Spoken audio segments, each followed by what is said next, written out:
Alright. No one hears us? That's bad. I hope people hear us.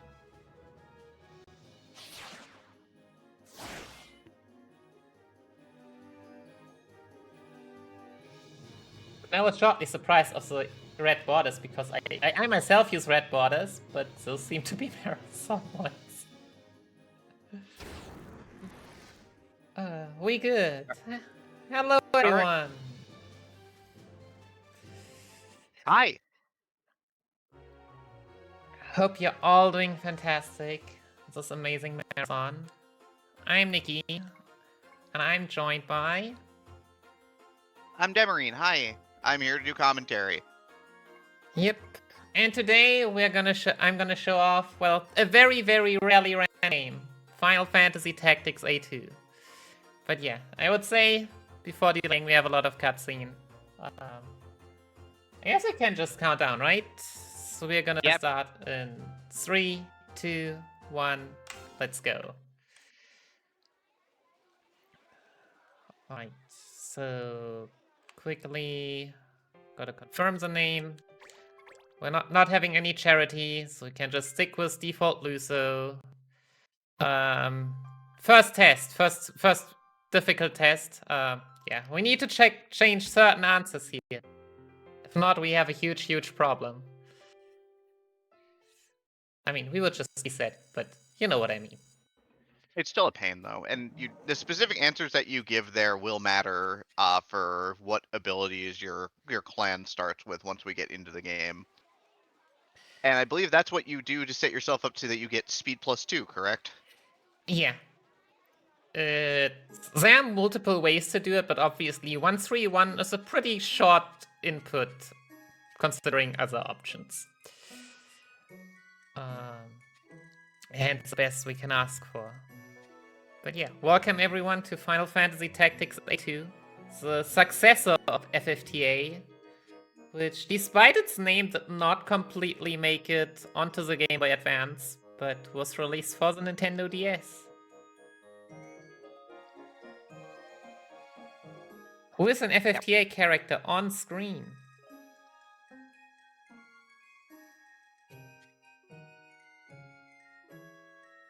But yeah. Notably, the Final Fantasy Tactics Advance series is part of when Square was really trying to push the concept of Evilus Alliance, so we're in technically the same continuity as all the other Evilus games, so Final Fantasy 12 and Vagrant Story, Final Fantasy 14. I'm not sure how 14 actually plays into this, but this is also the first game in which, like, the time continuity kinda goes very wonky between FFTA and FFT and FF12. Yep. But yeah, as per usual also for this time, we have a lot of neat overlaps. Yeah, we got to see Newt's Teddy, we get to see the book. The book is back. The book takes us to another realm again. Yay! No snowball fight this time, though. Yeah, and this time only us and not the whole world. The book has pretty downgrade, don't you think so? Mm-hmm. We love the book. We love the book, but I mean, compared to we transfer for like the whole world, we only transfer ourselves.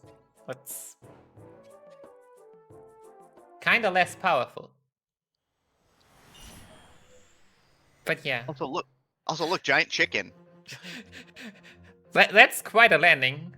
Right in front of a giant chicken. But yeah. Small history. So this is my third ever speed game. I first started like running it and routing it back in January 2015.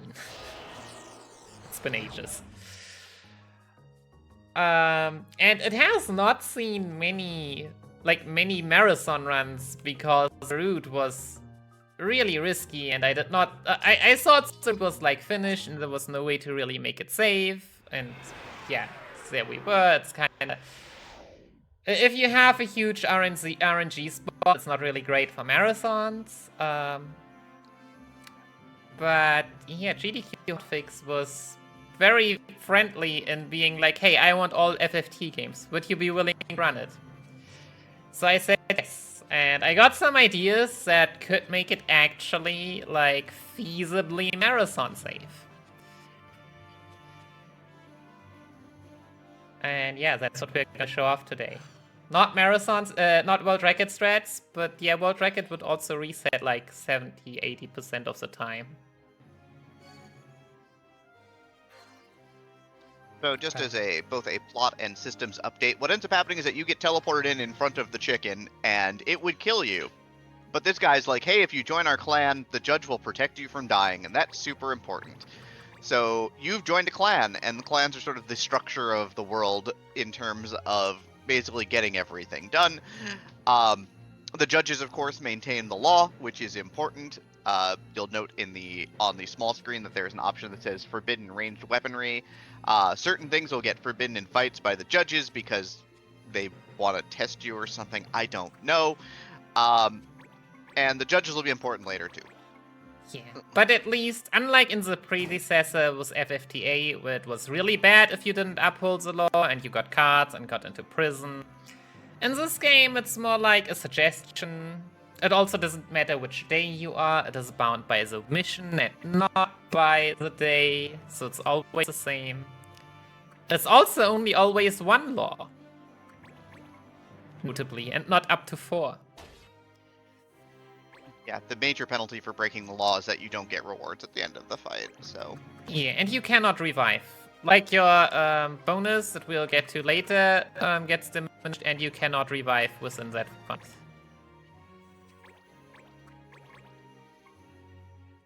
But yeah, this fight, very straightforward. I say that if you get really, really, really, really lucky, you can save 40 seconds here. Shoutouts to RNG, everyone. This has happened to me exactly once. What you need to have is Sid not doing this attack, but the physical attack, crit that, and the other damage rolls also all need to be good. I had the crit a total of 2 times. But yeah, the crit alone is not enough. It was that you used like 3 attacks. One of those, I think, from classes themselves. Yeah, like all these 3 burps and big burps, and obviously also the actions of like White Mage and Black Mage that we need just now in order to deal the damage, so it's pretty massive.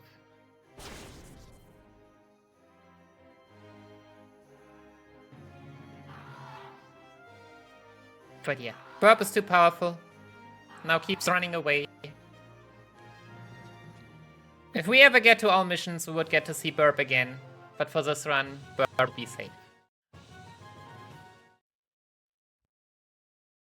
Luso very excited about this whole thing, about it being in this other world, because, you know, his life is kind of boring and not great, so he's kind of happy.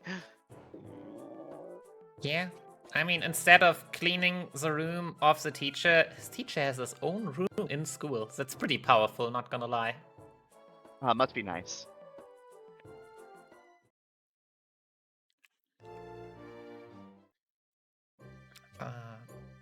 But yeah, first mission done, and now we got hella lots of tutorials.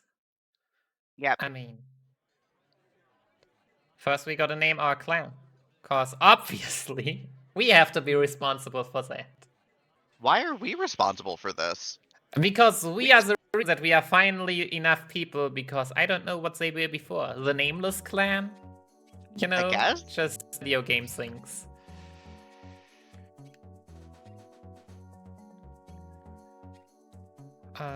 But yeah. But yeah, we're gonna get there's a bunch of information here, a bunch of plot, and then a bunch of tutorials, and yeah, the big plot is this is a clan, we're doing the thing, we're gonna take missions and help the world or something. Actually, it's really just to make money. And collect all the shiny items, and, you know, be the greatest, like no one ever was. You cannot throw a Pokeball at Muggles, though. You can't do that in this game. Do not do that.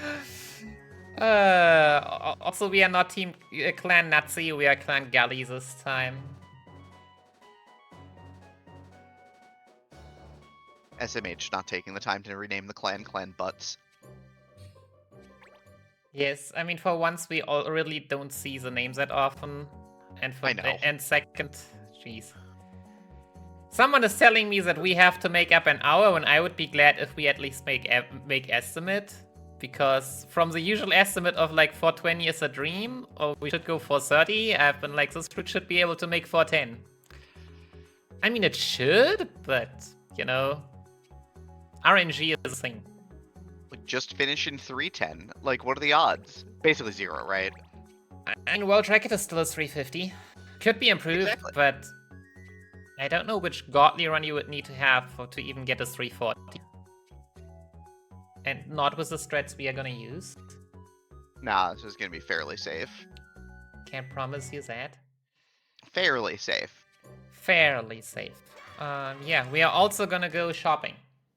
Because, I mean, we're actually not doing much here anymore, but you see, there's just one job that is a lot better than others. Also, get rid of potions. We really don't need potions. They are weak. But yeah, she explains to us how to get more stuff into the old inventory via the bazaar system. So basically, the goal is that there are certain weapons and armor that we're gonna want through the run, and that requires that you find certain loot through the game, which are random drops a lot of the time. But you need them because this is running off of a system that will look very familiar to Final Fantasy IX fans, which is that your equipment has abilities on it. So as you have a piece of equipment equipped, you learn abilities attached to that piece of equipment. And there are some abilities that are very, very important, and so we want to have those particular pieces of equipment so we can start getting those abilities distributed to our team as fast as possible. Yeah, and unlike like in FFTA, you got new the shops got new stuff after every 10 fights, I believe. Yeah, in this you just go and do bazaar things, for which we need drops, which are all in form of those small loots. That it's basically the same bazaar system as in FF12, but a lot less annoying. Yep. To be honest. And it actually gets explained. Okay, so now RPG time. Time to save the kitten. I mean chocobo. We love the chocobos. Look We at love the them. chocobos. Time to pet the chocobos. That one shows you its butt.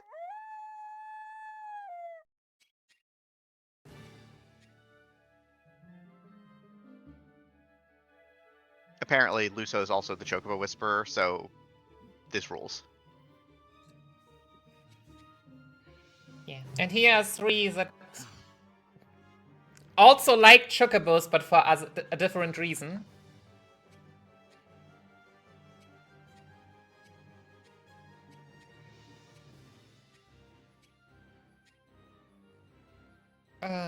Okay. Vera, Moogle, Banga. And look at these clan privileges. So yeah, as mentioned earlier, so you have Power 1, Agility 1, Speed 1, and Luck 1 by default. And the test we took earlier gives you 1 extra. And, I mean, we are a speedrunner, we want to go fast, so we want speed. But in this fight, it's more important that we do not have speed, so that they get the first turn and come towards us. I could have just bonked that physically. That would have been a shorter animation. This is all weird. But yeah, random stat on enemies, and probably also our characters, mean random turn order, and makes us all a bit special. Sid, why are you attacking from the front? What is wrong with you, Sid? Can we help you? Sid cares not for your tactics. I'm not sure when I've ever seen that. Usually he attacks from the the side. Side, which is good. Because, yeah, attacking from the side deals a lot more damage. Also, nice opportunity command. Opportunity commands can help, because if you can use it to cast haste in certain situations, but not in this fight.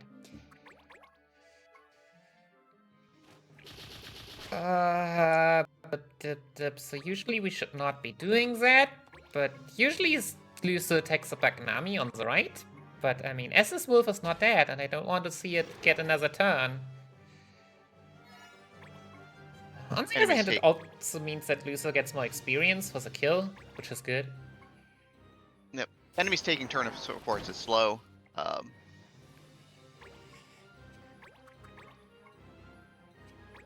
But yeah, the big thing about attacking from the front is that enemies get defense and evasion if you're attacking them from the front, and so you do want to avoid that at any opportunity that you can avoid it. Yeah, actually it's evasion FFTA, but just damage in FFTA too. This game usually is pretty nice with accuracy. Usually. Except when it's not. Except when it's not. Then it will tell you 80% and you miss 4 out of 5 hits. Then we get to play XCOM.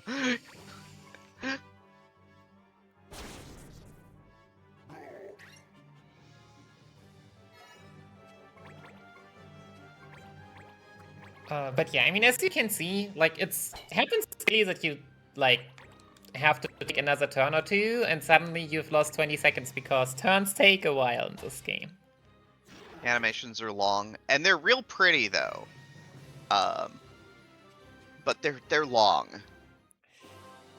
Yeah. This game is a bit on the slower animation side. But yeah, the fight is still relatively straightforward, not that many enemies, so not that much happening. Yes, you're also able to see enemies drop loot. That's what we're talking about. And yeah, so we need some of those later. Most of those we get from missions. Actually, now in this route we get all of them for missions. But Demi, you might remember the so-called Marlboro vine. Yep, I remember that. Yeah, but the World Record route still does not get from missions because it kind of takes a while to try and get that from missions. Yep. Yeah, that is not an issue now, but otherwise you would really have to look out for it because you have 6 enemies that can't drop it within the first hour of the speedrun, and then 1 more at like 1.5 hours. So usually you would play the first hour, pray for the drop, I don't know, 25%, and if you don't get it, then you get to reset.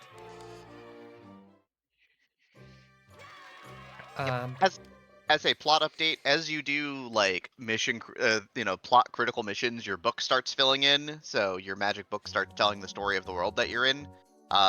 You're kind of writing the story of this world as you go. Yeah.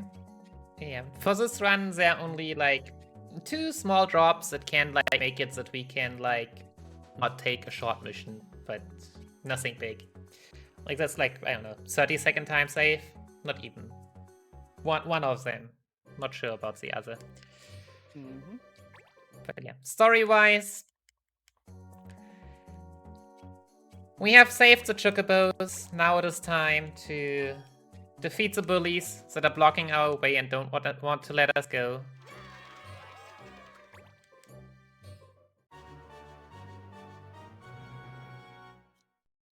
And we are also coming to the first, safety measure. Safety measure.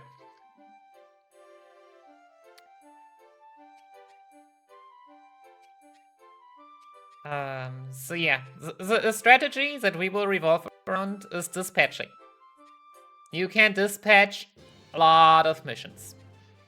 Which means that instead of fighting them, you can just say, hey units, hey, go and do it on your own.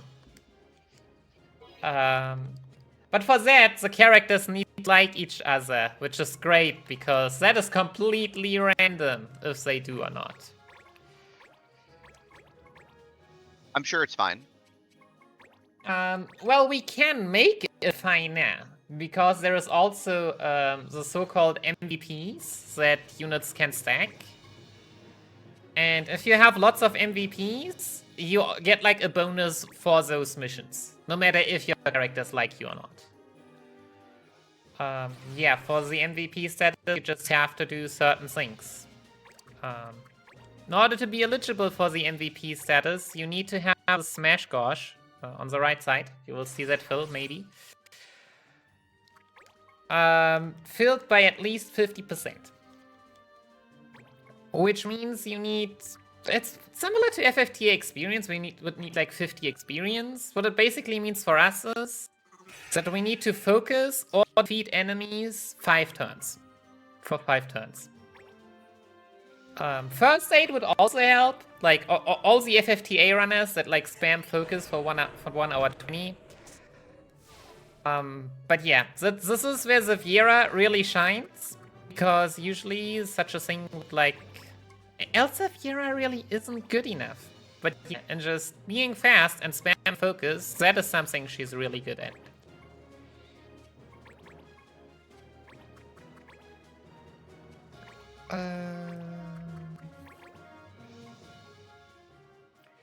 And yeah, usually this fight takes 5 turns anyway, so this is where we want our first of multiple MVP statuses. Also making sure not to break the law, but... Yeah, the early rewards are actually important, and so breaking the law is pretty bad. Yeah, we get some nice weapon upgrades through that. So that's nice. Yeah, we're also using the Viera facing backwards in order to hope to attract the Moogle. So that they would not cast 100% Rule, which gives them Protect and Shell, but yeah. Of course they cast it anyway. It doesn't always work like that. Yep. The AI particularly wants to back attack you as much as is possible, so the idea is that by turning your back to the enemies, they will take the most efficient path to attack somebody in the back. And so the hope is that they come up close enough to actually back attack the Viera on turn 1.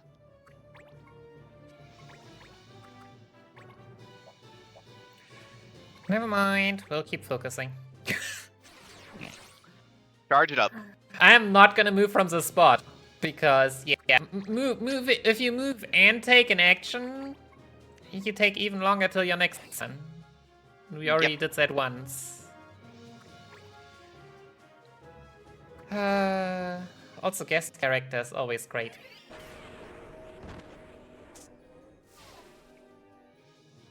Like, we actually don't want Sid getting these kills if possible, but you don't really get a choice in the matter a lot of the time. Yeah, especially since would have... Like, the best DPS is just Black Mages because they have AoE damage. So White Monk would have just died anyways. Just that now I don't need to take the Viera, but I mean, usually dying is not, with any characters, is not an issue yet.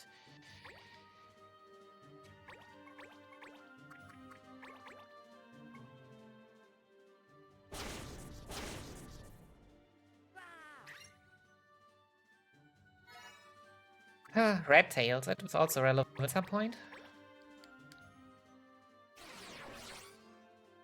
Yeah, that's how you promote to Black Wizards.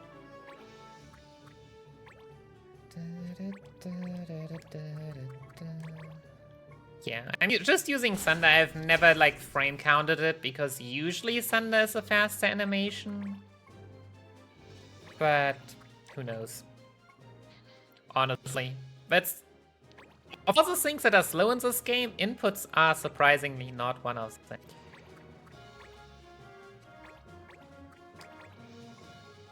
Oh, maybe we should have attacked the Black Mage. Now I'll have to rely on Sid. Dead!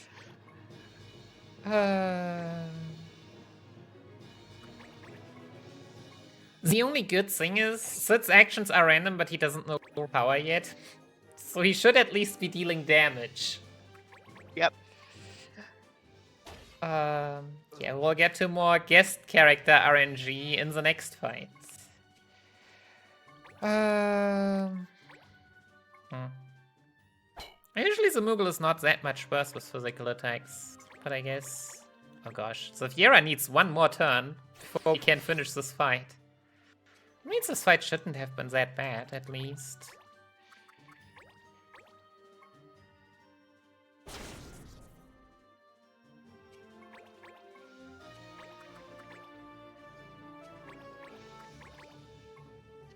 Depending on where the Moogle runs to now. Yeah. Please don't run into the back, because I think the Protect and Shell runs out now.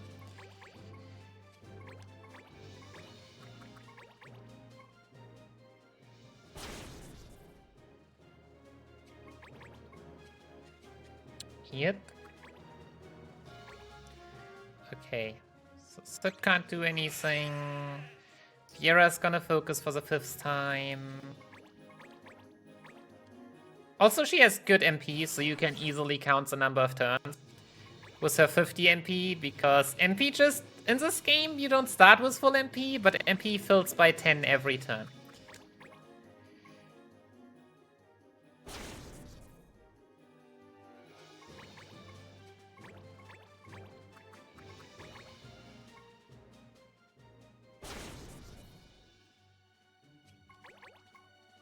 Talking about that, here. This should be do it. Not do it now. Ka-ching. Relic flower. Not useful.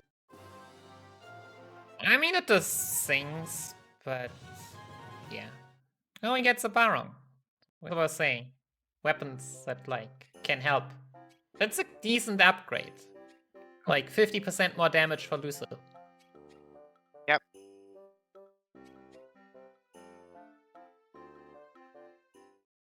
We're not quite concerned about the abilities we're getting off of things just yet.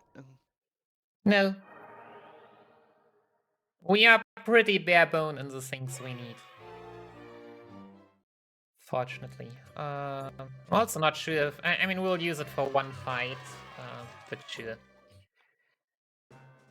We'll still turn you into a black mage, because we can. Because, yeah, the human has also learned Cure now, so that we can turn them into a black mage, which requires one white mage ability. As you can see, they are level 2 right now. Like, sorry about that. Kinda low level compared to the rest.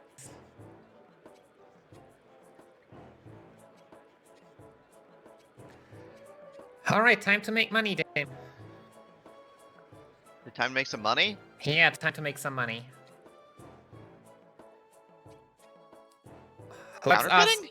Huh? Are we counterfeiting money, or are we, like, making real money? No, we are just asking a friend, a very trustworthy friend of ours, what we could do to make some good and quick money.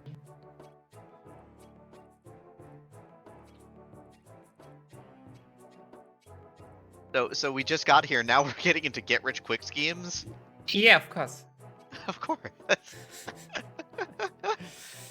He can't save the world with... Do we even want to save the world? We don't really want to save the world, we just want money for the sake of money. Yeah, no, really the goal of this game is not to, like, save the world or anything. The goal of this game is to become a gillionaire. Alright, so yeah, we get clan trials, which we'll ignore the rest of the run.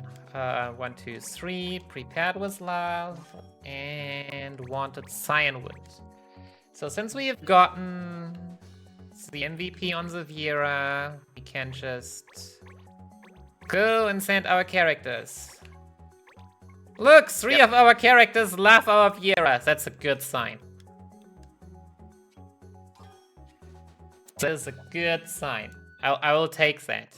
I'm not sure if we need even 1, but at least 1 would have been nice just to be on the safe side, thanks to the MVP status. If we wouldn't have 1, we would need 2 hands raised. Yeah, we're just dispatching there for extra experience. You get a default... If you are not over-leveled, you get a default of 60 experience through most missions and 100 experience for a level still. So that's nice to get some... just some quick bonus XP. And yes, this short dialogue mission unlocks a mission that we need later.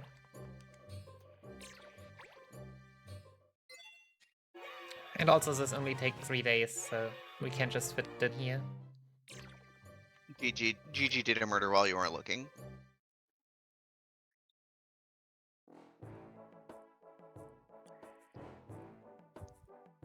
But yeah. So waifu has made food, and husbando is not very happy, but he appreciates it. She's not a good cook. Yeah. She tries her best. And sometimes it's all you can ask for because, you know, you're out here working on the hills outside of town.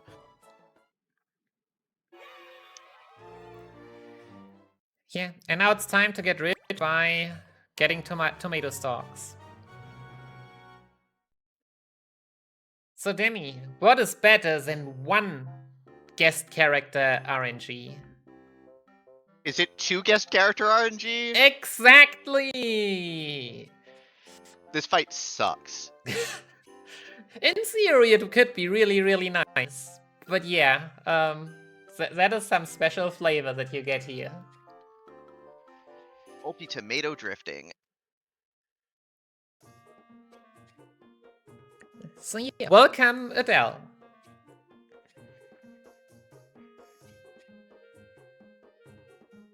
Adele just won our best.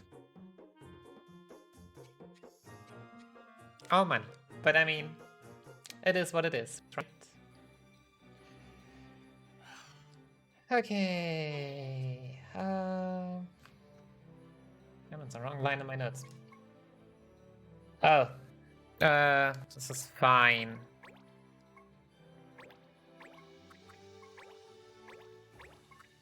I know what to do, even though...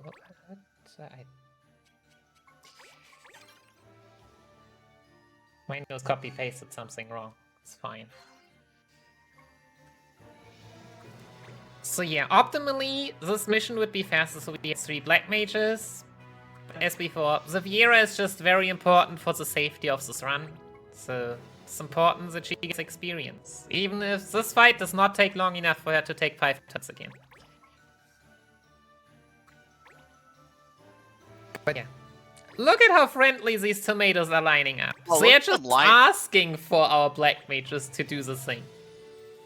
Is our black mages gonna do the thing? They sure are. Yeah, is Sid gonna do the thing? Oh yeah, friend power, let's go. He's learned a new ability, he's gonna show it off. Same with Adele. The main ability she is gonna use is... She'll use steal items, I think. She's not really good at it. I'm not sure what it means, that she just steals a lot. Oh no, she's attacking. Unbelievable. Oh, she's the best. 10 out of 10. At least both of them do have counter. So having them in front is pretty great. Yeah, aka a reaction ability, which basically don't matter at all in this run, outside of Maze's mission.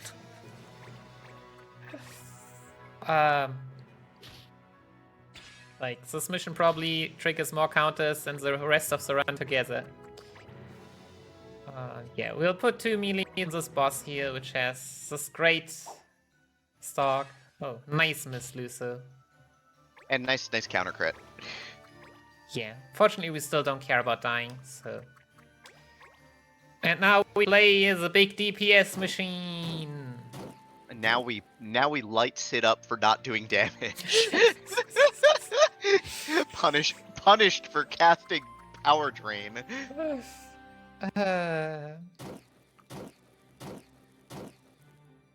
Look at this nice and juicy damage.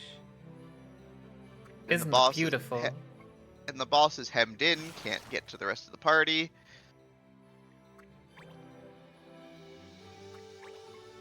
This is a bit annoying, because only one of the 2 will be able to reach that boss now. But yeah, so here's the first suicidal tomato.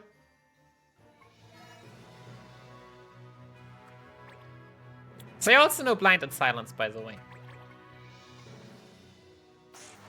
Blinding your Viera is fine because your Viera is just standing there and obtaining the Yeah, power but of no, the gods. she also should be like using an attack afterwards. But somehow it has all like relevant spells have always missed a silence on mages and blind on melees. Interesting.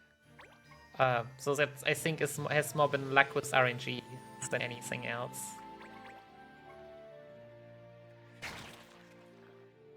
All right. Ka-ching. Do the thing, Sid. That's a good thing. Okay, so the Viera's probably gonna attack the boss. Looking at the current state of affairs. Neat. I think looking at the current state of affairs, our boosted arrow definitely wants to hit on this direction. Nice shot. Because, yeah, only Luso or the Bang are even able to attack, because the other spot from the side is too far away. Which sadly still means it's not enough. But hey.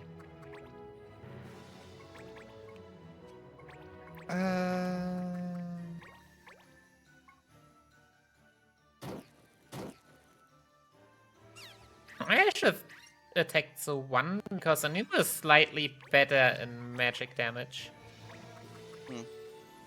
But I'm not sure if we can even... Yeah, maybe. No, slightly 2 is... I don't know. Maybe it's a damage roll with a Numu. Jeez, I have never seen that one run so far away.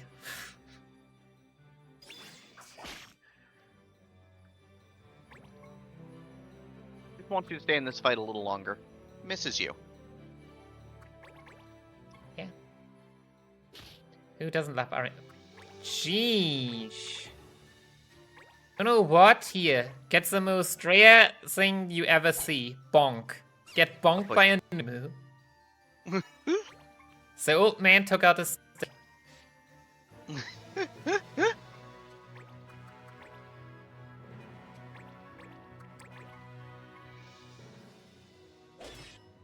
That's that for that.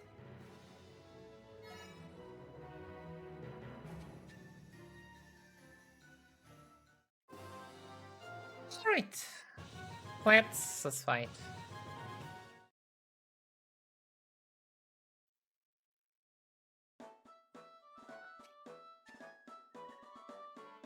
And yeah, guess what happens to our big reward? It gets stolen from us. You mean from the thief girls that, like, just joined us for very unsuspicious reasons? Who could have seen that coming? Nikki, I've been playing RPGs for 35 years. I saw this coming like a mile away.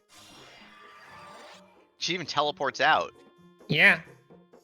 Somehow she just unlearned that ability, sadly. That looks pretty nifty. I would like to have that, but... yeah. Obviously not. I say that, we get that ability. Even though in a slightly weaker form.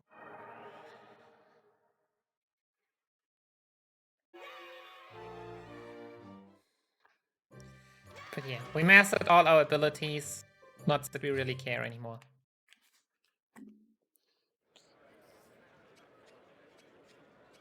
But yeah, back to our trusted friend.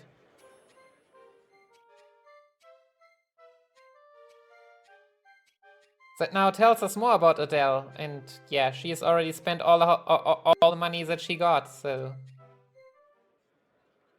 RIP.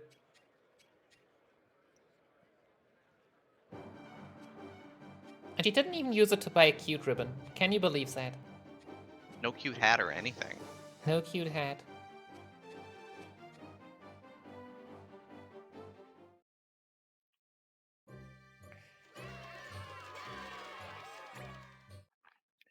But yeah, new strat.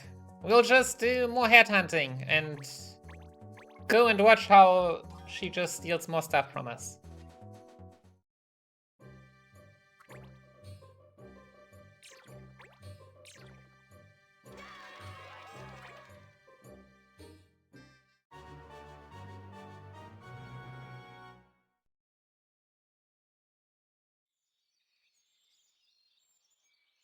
But yeah, welcome to Wanted Ugor.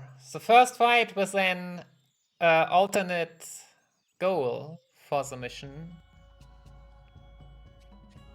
Also, first and only fight in which we can just use all our units.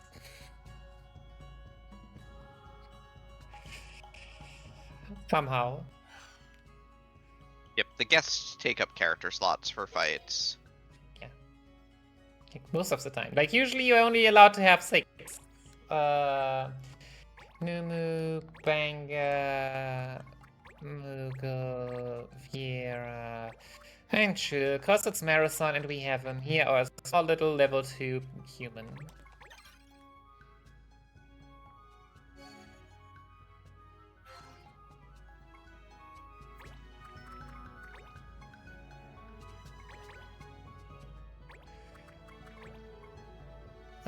So yeah, we will basically probably kill the first wolf here in the front, cause it's annoying. Yep. And cause I want to see it not drop the Marlboro Vine, I mean what? And then we'll just go and target the boss. You'll never get the Marlboro Vine. It's not real. Render. Oh, Sid, jeez, please. Not only is Sid useless, he's taking up prime real estate on that square. He could have just used air and, like, dealt 50 damage on that wolf. Nope. Nope. Sid needed to stand there and flex.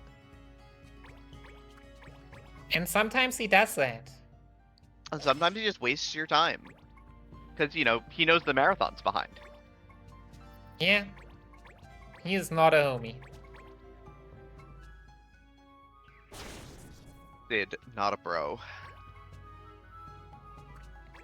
Yeah. Another reason we don't really want to fight other enemies is like the birds have critical quicken, so if we ever were to damage them down, like, they would get an additional turn. Yep, critical quicken is a reaction ability when your HP tips down under 25%. You then get to take a critical reaction effect, and theirs is quicken, which is puts them to the next turn immediately. Nah, didn't even kill the wolf. Great.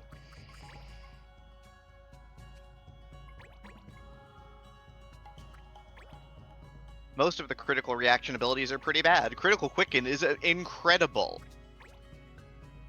Yeah, I mean, you can damage above and beyond that, but it's definitely one of the better ones. The big thing is that there's no restriction on it, so if you've got critical quicken, you can then use an AoE heal yourself back above the line with healing your other party members, and then do it all again. Yeah.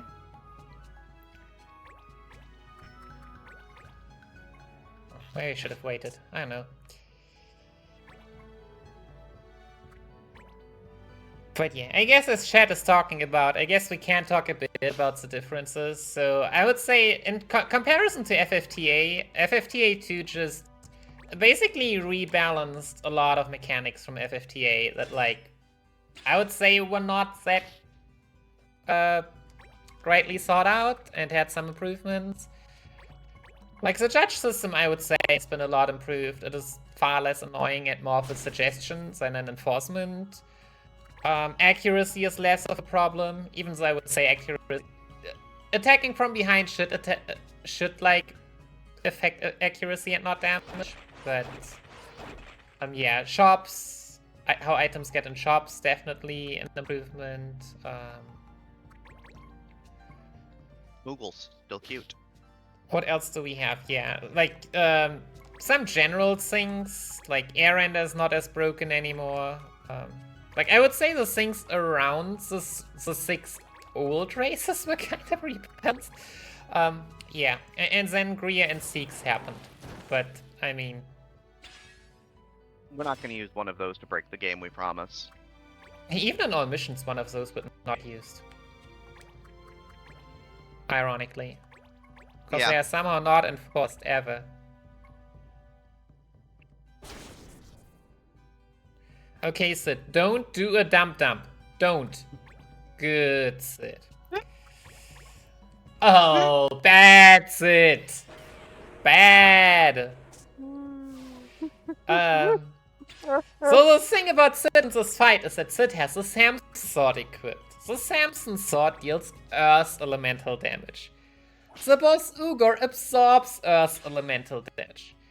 That means that at least most of the time Sid doesn't manually attack Ugor, so that also sometimes happens. But I mean, he also sometimes just counters Ugor. It's great.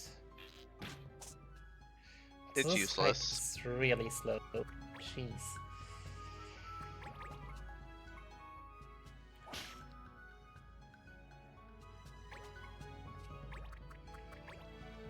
Sid is allowed to attack Ossitruses all he wants. After the fight, when we are not part of it. We're not trying to get this job done.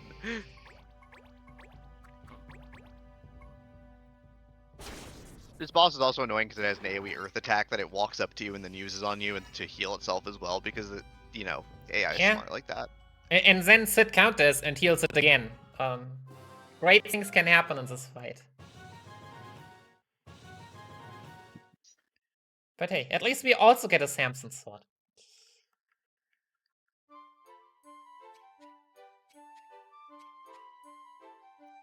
But yeah, as this fight usually doesn't take that long, we do not aim to take 5 turns with Severe and get it as an MVP here. In this fight it could have actually worked, but yeah, no.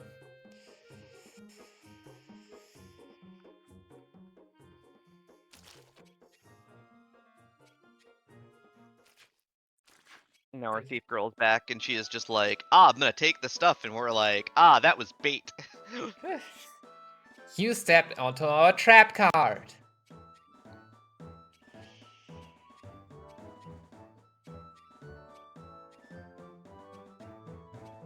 Please, everyone. Sid is a banger, aka lizard, as everyone knows in the F50A world. Not a cow. We're bullying Sid because he's just terrible. Yeah. But at least he's leaving us now. It has nothing to do with the fact that he's a banger and everything to do with the fact that he's bad at his job. And the worst part is as he levels up, he gets even worse at his job. But yeah. Now we have to take back Adele some pain, at least mental.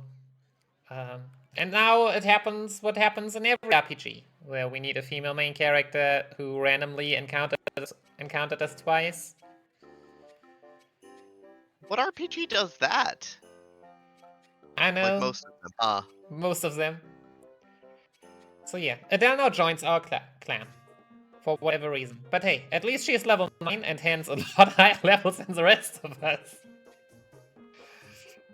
Yeah, it's really interesting how much grinding the game actually expects you to do to get through it in a casual playthrough, and in terms of like your stats and everything. Like the game does honestly expect you to do most of the available side missions at any given point. Alright, time to move on. Time for my favorite gimmick character. Oh no. Yes. So Demi, what weapon does a ninja usually use?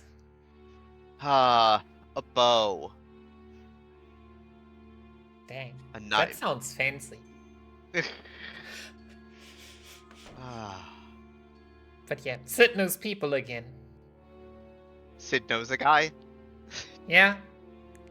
In the night, and then he meets him, the ninja. With a gun.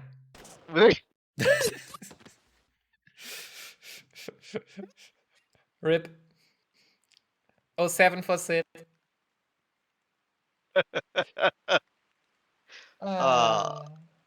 Pour one out, I guess. Gun ninja, too powerful.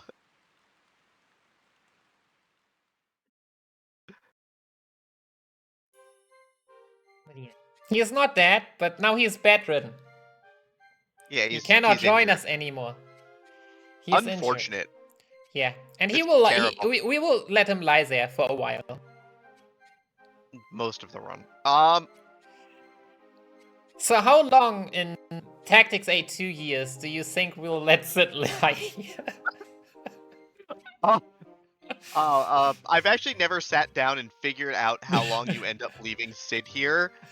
But there's a couple of fairly long sleeps that we take during the run to manipulate time. Sid is gonna be in this bed for probably 3 years. Definitely longer. But yes, we'll just put him here. Not allow him to get up. Goodbye, Sid. We'll be It back. was nice.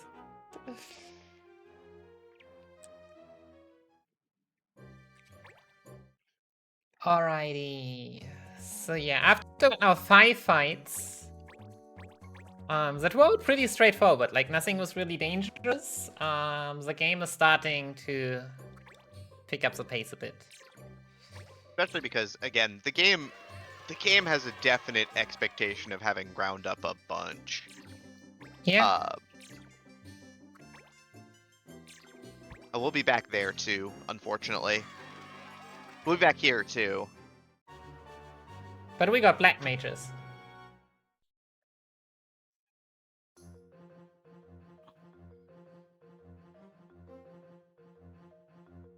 All I'm gonna think about every time you take a sleep during this run is, but what about Sid? So cursed.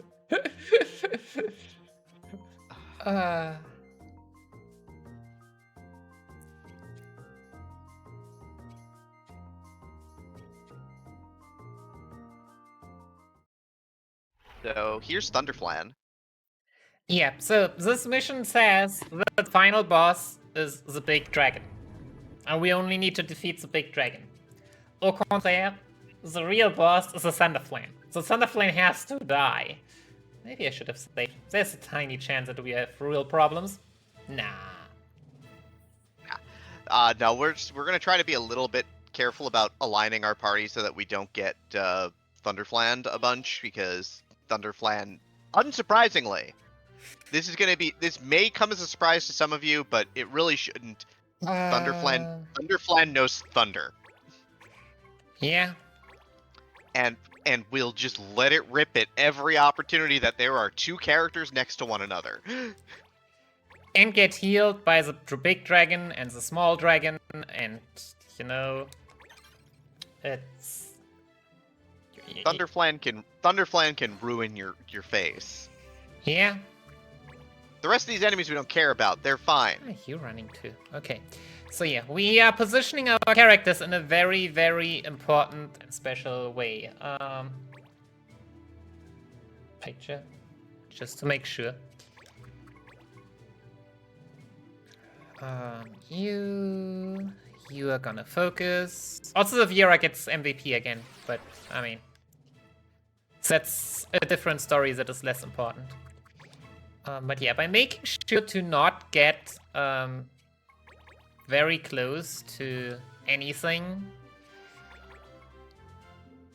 we ensure that the Thunderflan will now go 3 steps forward, which is important.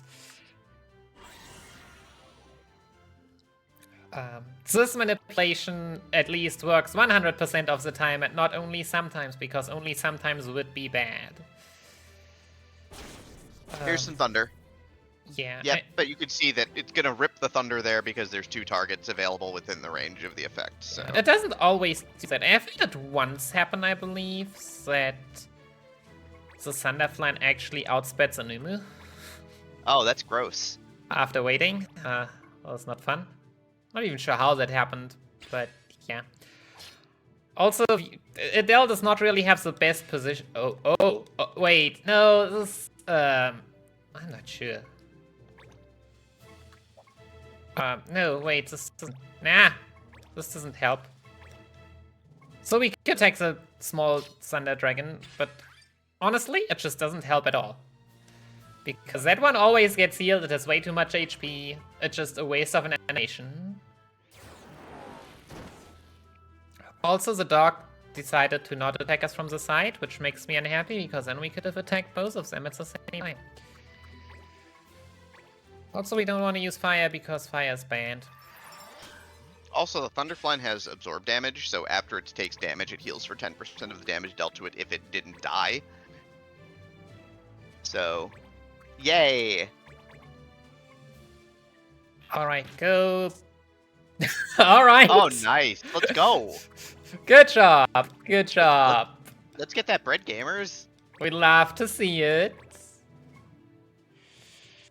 Good crit. Rip Thunderflan. Easy game. We'll move to... I really don't want to deal more damage to characters than I have to. So yeah, usually Adele dies here. Because, I mean, the wolf and the dragon, and maybe that other dragon. But they all seem weirdly not interested in her. Okay, what are you gonna do? Oh no, it's not Dragon Force. Okay. She doesn't die, right? Well, that's fine. Okay, She's HP critical. You know what? Let's heal her. I didn't give her item because that would mean menuing already. Menuing is slow? She is the strongest anyways, so if optimally, she wouldn't use it anyways. So the thing is that we want to combine her item menu with giving the banger the Samson sword that we just got, remember? Yep. Problem is, you might also remember that the Samson sword is Earth Elemental.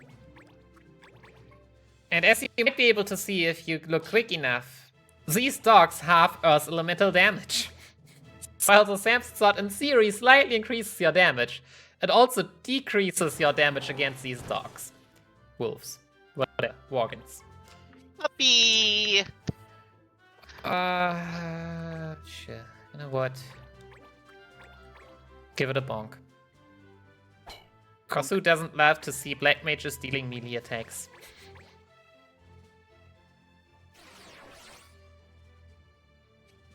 Alright, focus number 2.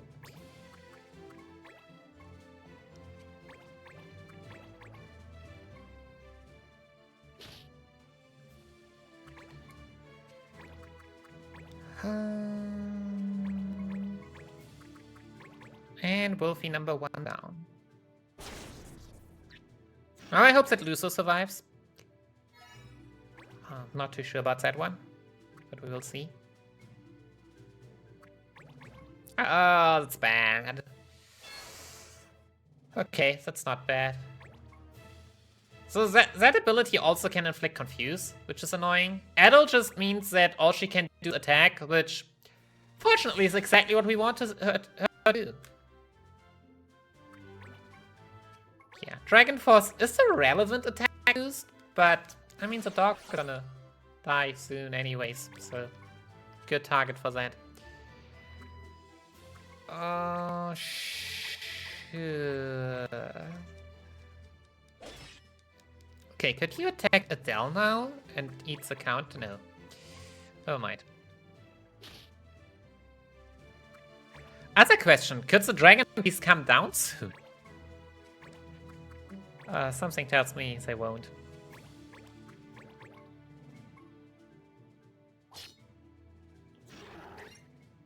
Which means we can take a bit longer trying to get our damage in.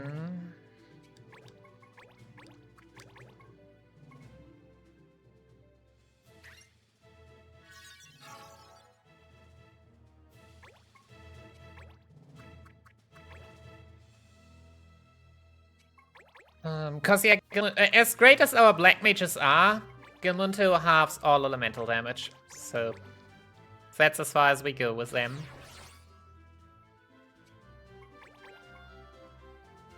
You should be seeing the other screen in the bottom left.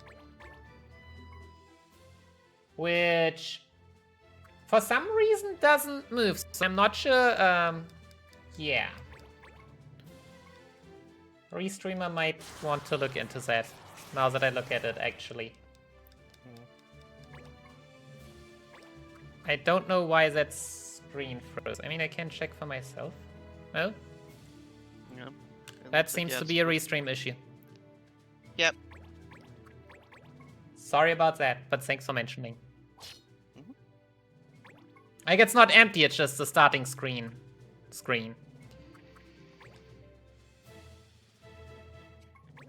Yeah, so someone is thing over there. You know what? Never mind, we're not even gonna cast Thunder because apparently that is too high.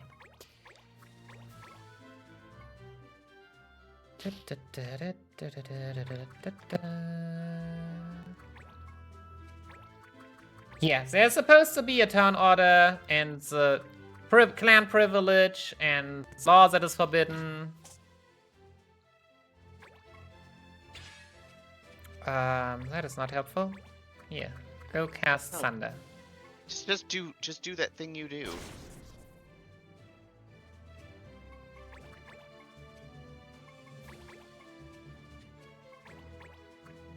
So yeah, fortunately there's not that much going on the second screen, but obviously it would be nice. Yeah. The good news is that we're through this fight without a hitch, it looks like. Yeah, not especially fast, because Gulmunto was kinda hiding and all that, but... Yeah, but Thunderflan was a chump. I mean, it was solid. Yeah. It's just... mostly solid. Ah, there we go.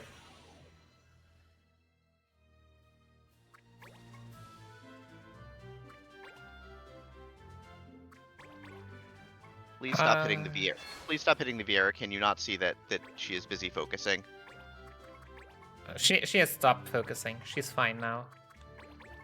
Yeah, also now I think... I'm not sure if, like, any of the melees is able to come down from that hit. Oh, great.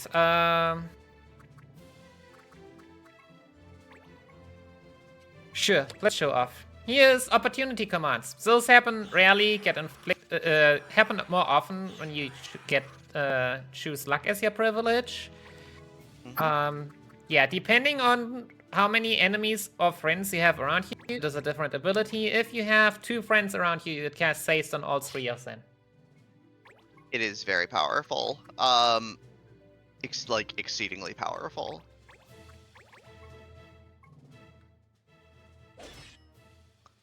And we're through.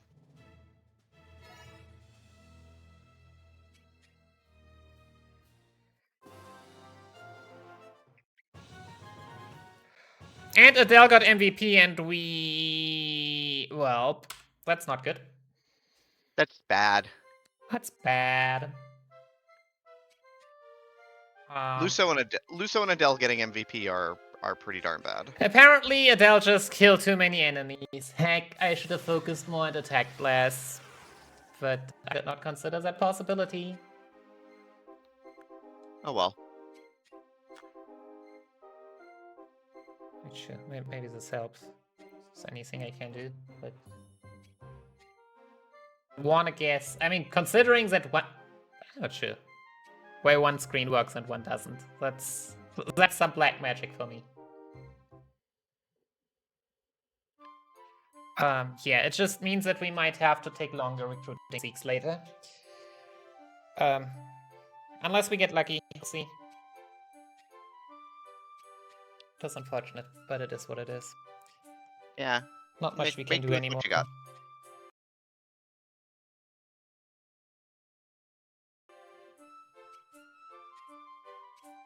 But here's weird old man with the comfiest bed in the world.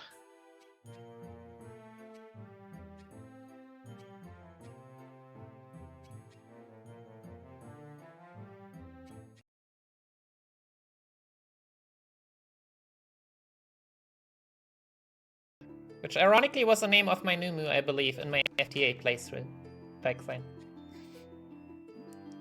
Super important to the plot and everything, but most of what we're gonna use his house for is napping. It's a comfy place. It's chill. We're gonna vibe.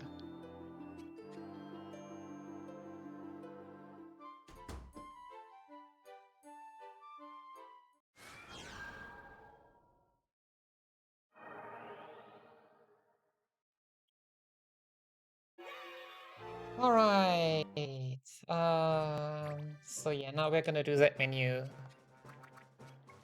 Change shops, warrior. Optimize equipment. Get your Samson sword. You You actually need item in this route anymore? Oh, who knows? Now she has it.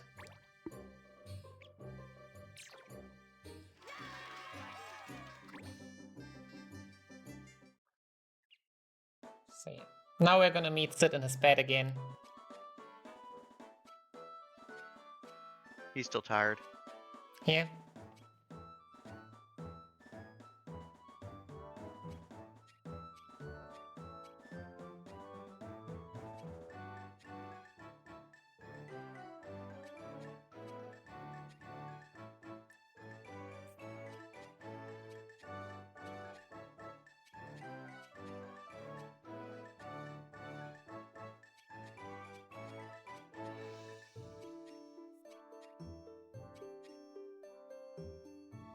But yeah, we're looking forward to the auction house soon. Wait, do not forget to get the mission. Been Yep, there you gotta before, grab. done that. Let's not do it again. Now that's a fire. Now that's a fire. Can't wait for everyone waiting for the auction house already. It's a great auction know house action. I don't know why everyone's so excited for the auction house. We don't see it again during the run at all. Well, no, we will do. I mean, we have to do auction housing after this. Yeah. But we have yes, to. First, There's a tutorial and everything. first we gotta show off Black Mage Supremacy again. They are very powerful. Yeah, and two bats who are Earth elements. The kind of the element we have talked more about than the others. Because I mean, everyone knows Fire and Ice, right? Right. Banger first, skip Black Mage, keep on mashing.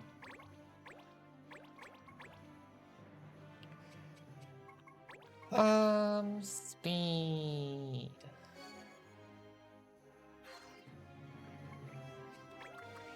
So yeah, first things first, we're just gonna go over to the right, because there's an enemy that we can actually target. Yeah, gimmick of this fight, whenever an enemy that is not the Flan is in crit, they will self-destruct, suicide, and deal a ton of damage and not drop loot, which isn't as relevant for +1, but yeah, if we needed some Marlboro Vine, in theory, two enemies have it. One is a spat there, and one is a bomb. But that bomb we're talking about has that elusive critical quicken ability, and critical quicken plus self-destruct basically means you shall not get that loot. They will self-destruct. They also like heal one another, but you know, it's not a problem. Yeah, the law of restoring MP basically means don't use an Ether or Grimoire Stone or Elixir, which doesn't really matter. Also, big number go brr. Exactly like that. This is what we equip the Samson sword for.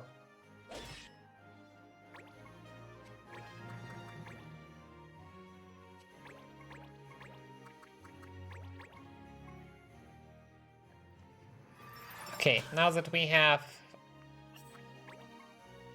Yeah, having the Viera instead of a Black Mage also means that we tend to underdamage the bomb. And now it is time. If only Lucer was a Blue Mage. They could learn self-destruct now.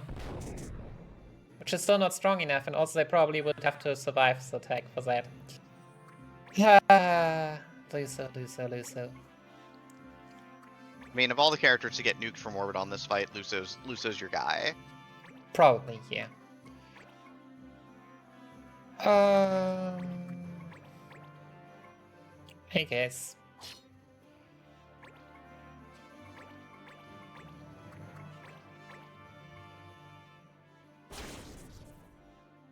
Are you kidding me? Well, it doesn't even self-destruct, I believe. It is not in critical.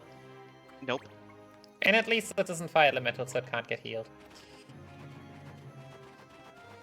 Yeah, the bats also have Archer's Bane, so...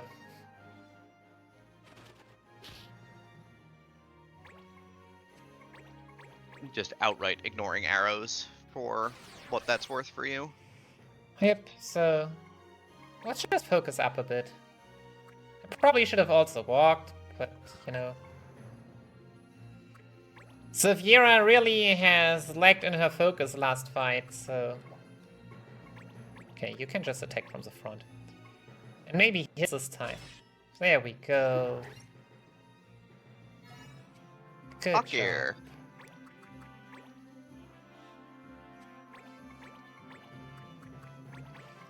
Okay, now it's time for some good icy action. Kaboom. 100 damage on 2 enemies. The eyeball, of course, comes forward, which is good, into the waiting arms of your 2 big fighters. Sometimes, especially that bomb in the back there likes to like not come forward, which can be annoying.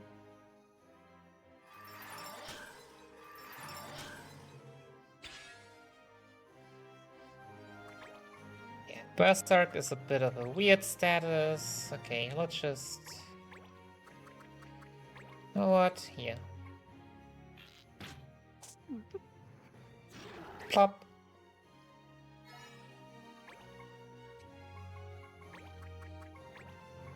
No more pudding.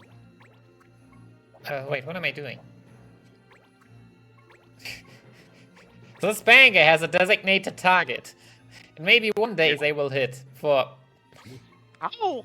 Why? The game knows that we would like to make up time, apparently. I and know. Just makes me lose time in every single fight. It's great. Marathon's behind. Better miss this 70 damage attack. Yeah, there we get the flame attack. You hate to see it, but just please stay together. Please stay together. Just wait, just don't move. Of course.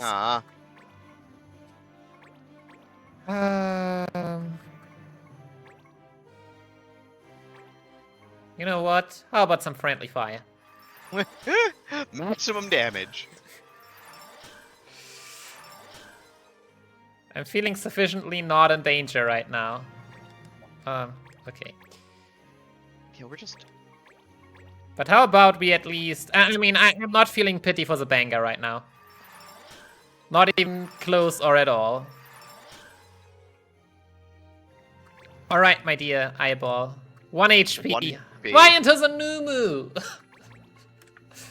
The game is out for us, Demi.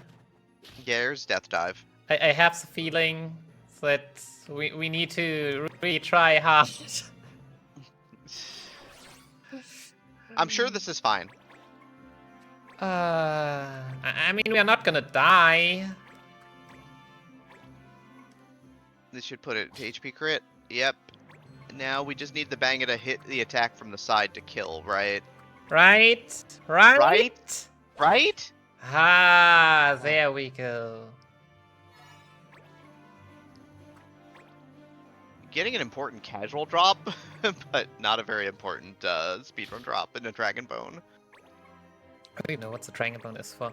Yeah, we'll just focus again, but I don't think it's enough. It shouldn't be... Yeah, we should need... We should need one more turn. You know what? At this point...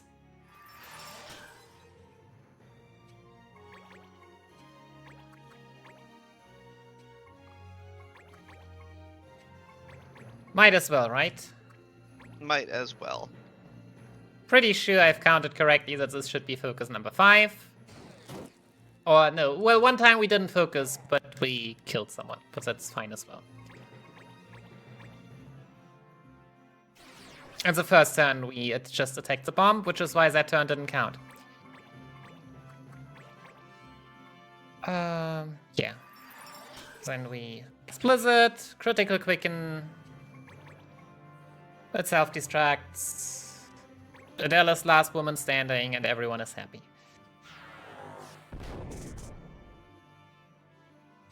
Okay, Fiera also, but... So second slow, but Nazari got her MVP that was lacking last time. This should have never happened. Jeez.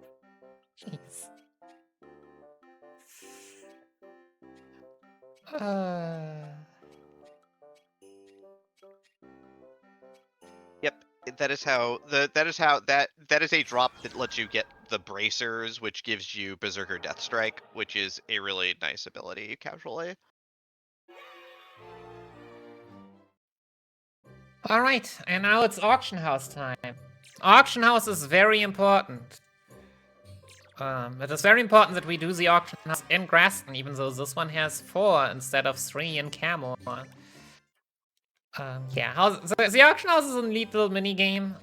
You basically play once for like all the areas, which is a lot nicer than having to like redefense them all the time in FFJ.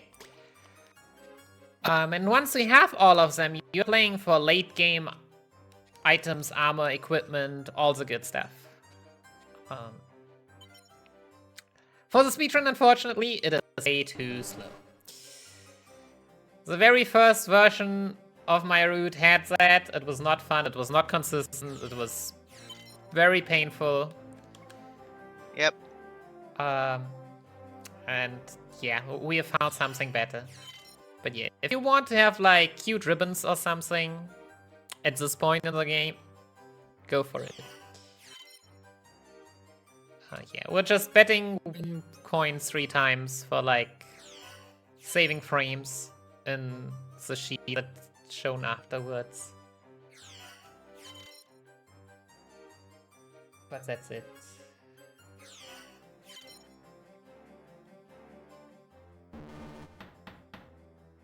Because yeah, the first one we have to do, and now we can just skip all of them. Yeah.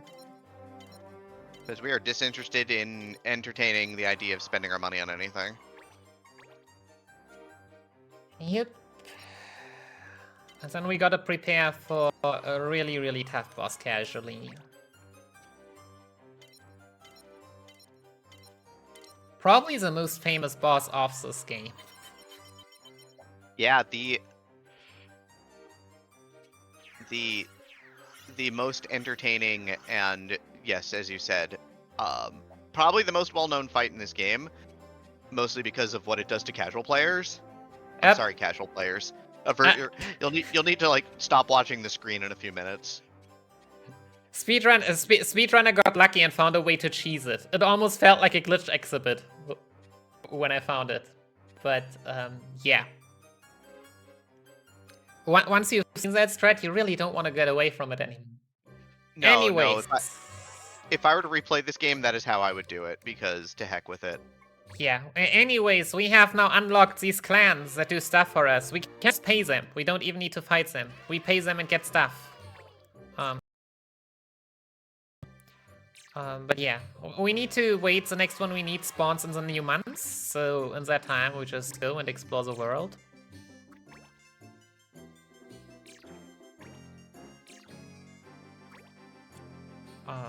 Keep on exploring, just opening up. So that we can smoothly go through everywhere. Because yeah, movements through like those dark places is weird. 1, 2, 3. And we have here the Z-like consortium, which gives us windstones that we need and negotiation +2.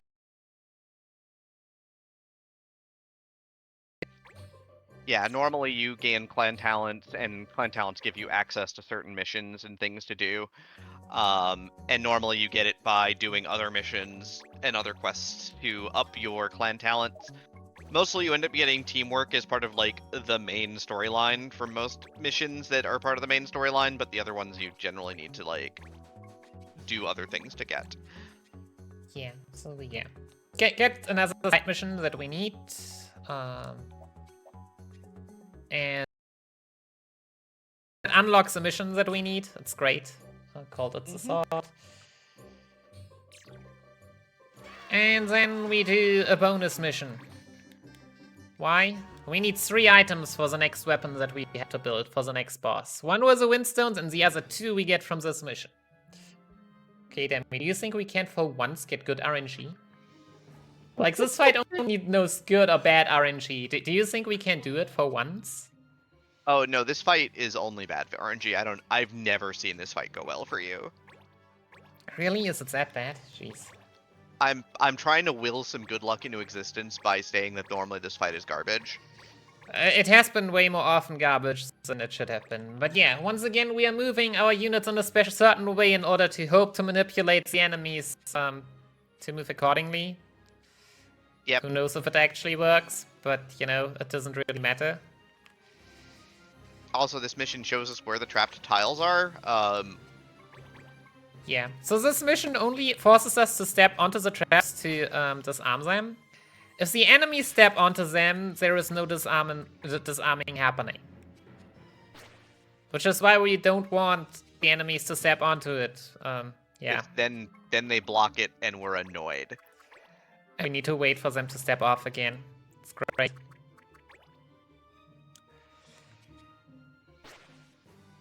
So usually you need to have a clan privilege to see the traps. This is an exception. That privilege you could...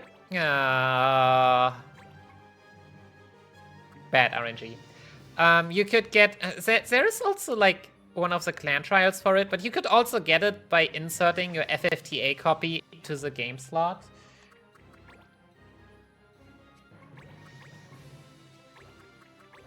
And that would also give you... I forgot how it's called. But yeah, it's a privilege that allows you to see traps on any given fight. So yeah, now we step onto every trap, and in theory, Adele or Lucer should have already stepped onto the last one, but no, now we have to go through the whole turn of enemies again. And then hopefully we can get there.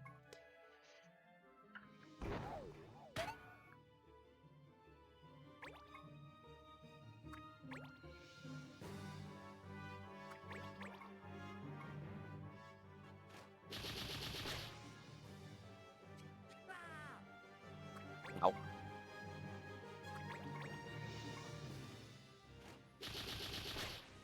Notably, the forbidden here is targeting all units, which is things like summons are area targeting, or not just area targeting, but are actual each unit targeting. A bunch of Moogle skills do that too. I think mostly Illusionist comes to mind. I guess Tinker could also work. Science. Yep. Yeah. Tinker counts as all targeting.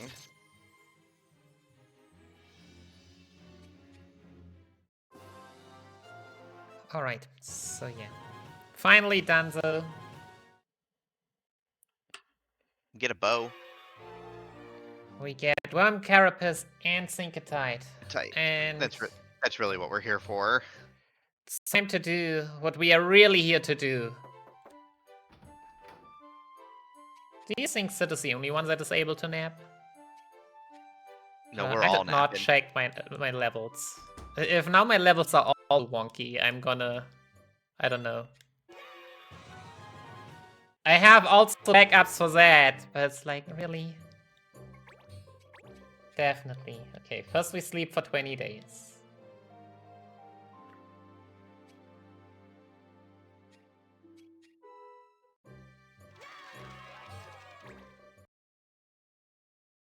Okay, we are level 6. Yeah, easy. She is level 8. She is level 10. Release all characters less than level 8. You are gone. Oh, that's a lot of characters at level 8. So yeah, making sure that our average level is level 8. And now it's time to nap and recruit. Yeah. So formerly, the route was telling you to like maybe get rangers. Like we can get rangers or berserkers. We do not care about that anymore, but we care about their friendship to the Vera. Sadly, we cannot know that right now. We can only check it later. We only want people who like the bunny. So yeah, the Sikhs can be recruited in 2 of the months, which are Amberleaf and Plumfrost, who are right next to one another. So the year has 240 days in this game. We can sleep for 220 or 260, because in this hut you can choose to sleep for 20 days, 60 days, or for 200 days. Yeah, when we mentioned that Sid was gonna sleep for a while, yes, Sid is gonna sleep for a while. I mean, we're gonna sleep for a while too. We're not staying out of that, but yeah.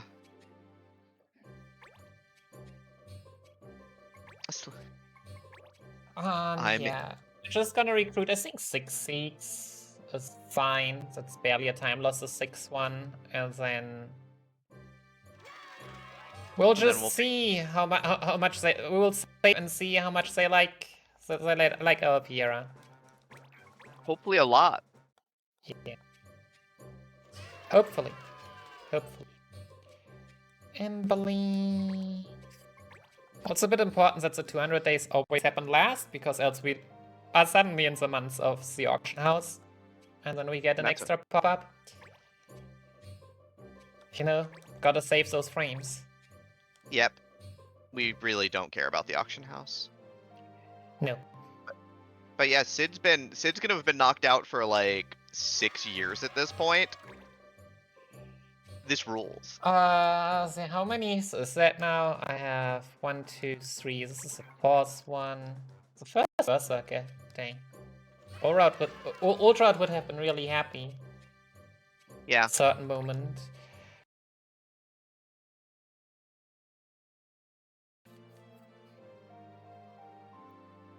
Yeah, I actually hope that we get like a healthy mix, but we'll see.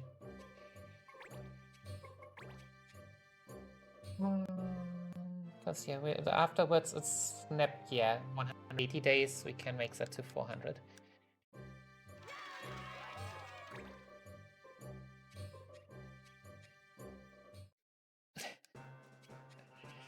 Nah, just 6, 7. Yeah, we're roughly sleeping for 8 years, I believe. Provided we don't need to recruit even more Seeks. In that case. But yeah, no, Sid is gonna take his time to heal up. Sid'll be fine eventually, just not right now. Yeah, we're sleeping twice more here and recruit another Seek, and for that later on we can sleep twice instead of 3 times. Which, yeah, sleeping is kinda slow, but, you know, marathon and all that.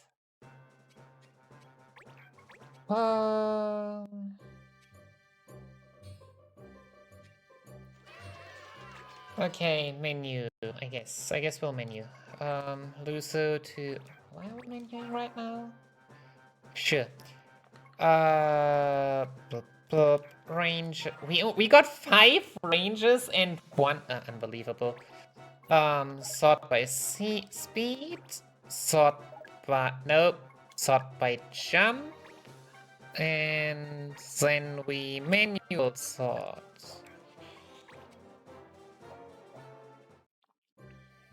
Okay, and now we save. Just in case we have really bad...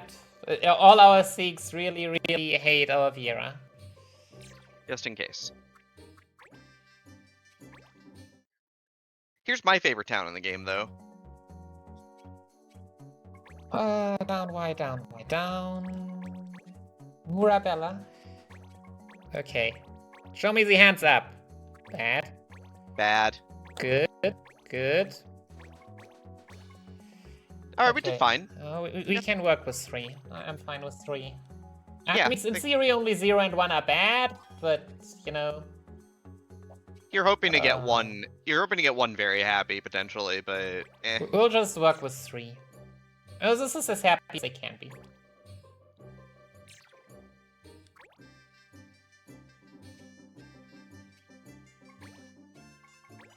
So that also means that I'm just now throwing away my fastest Seek, which might not be the smart, but it is what it is.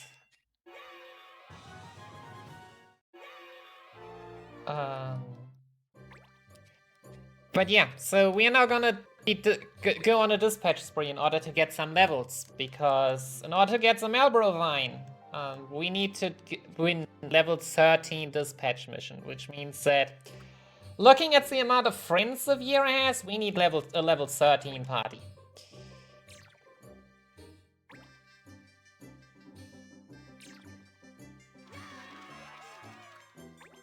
Go to Tarkwood. And yes, that's just fastest to be gotten by dispatching. Okay, these 2 dispatch. Voice from the well. So need to hit right every time.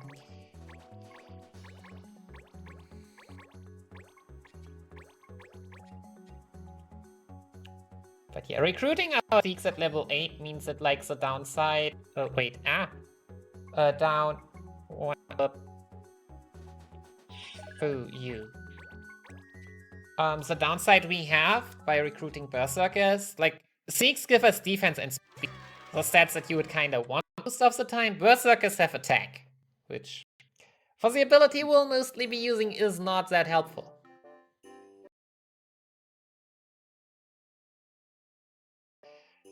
Yep, the It's next coming boss. up soonish.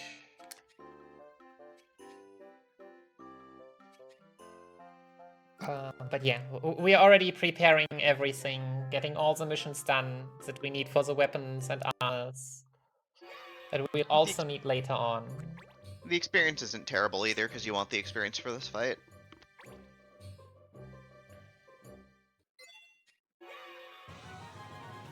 Alright, boys from the well. This is Red Tail and Bad Tail.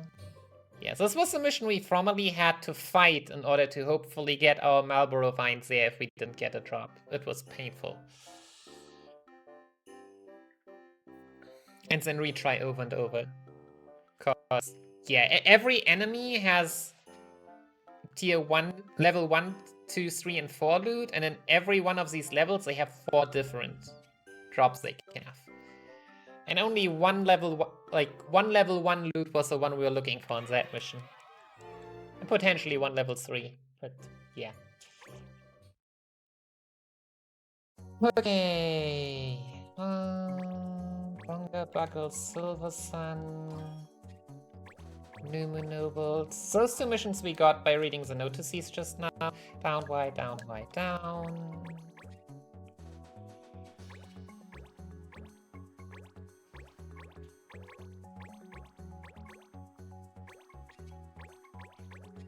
Footsteps, texture. Why up? Oh yeah, screw Banger. We'll just send out the Seek. Whatever. It's a level 5 mission. All we need is a level 5 character. We got a few of those.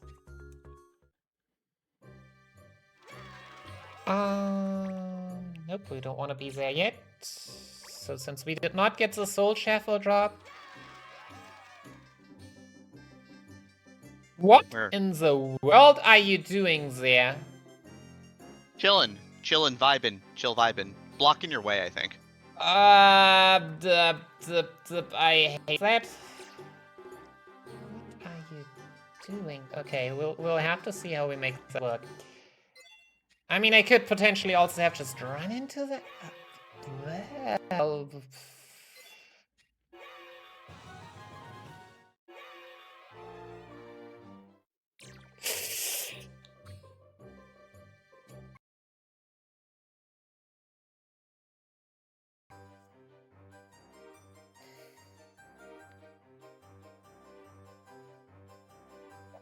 Oh, this is bad. Oh no. Also, why is that thing this thing disappears 1 day later? Are you kidding me or something?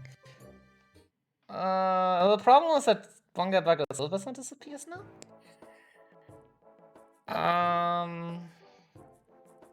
Hey Demi, wanna sleep? Yeah, wanna sleep again? Yeah, I think it's nappy nap time again.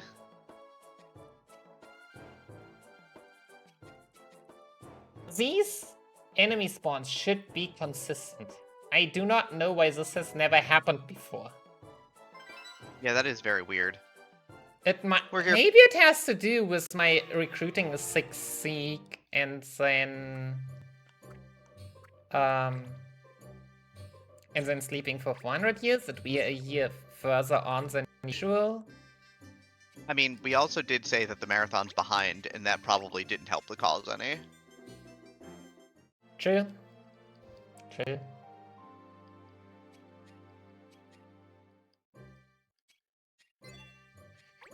Okay. So we're gonna just sleep to Silver Sun again. I mean, it might have just been best to just run into that encounter and then flee and be sad. Then we would have lost 1 day and that would have been fine. Because we were exactly out to not make it. Okay, Now Bunga Bugger Silver Sun just appears, right? Yes, thanks.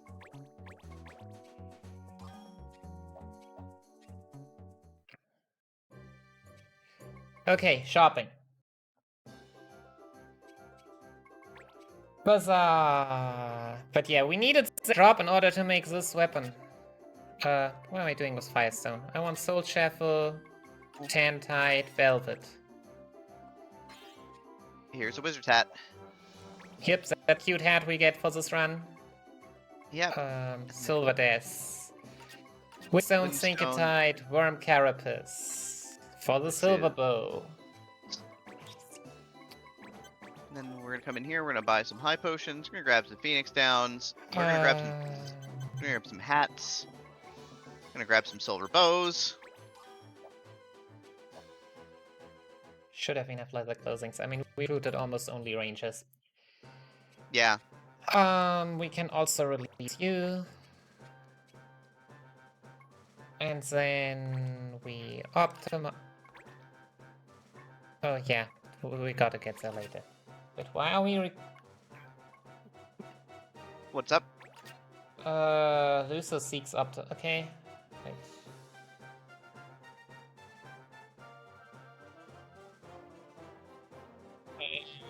Confused and I...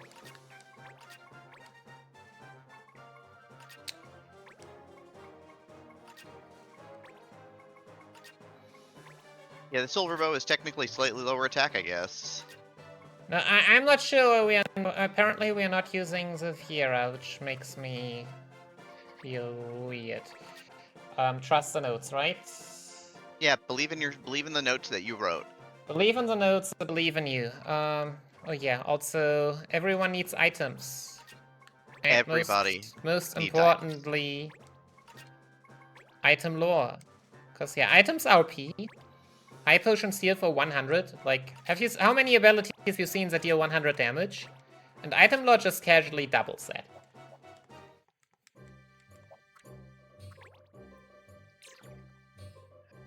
Okay, so we go back to Graston. Does it say to use Banker or Moogles? That makes no sense.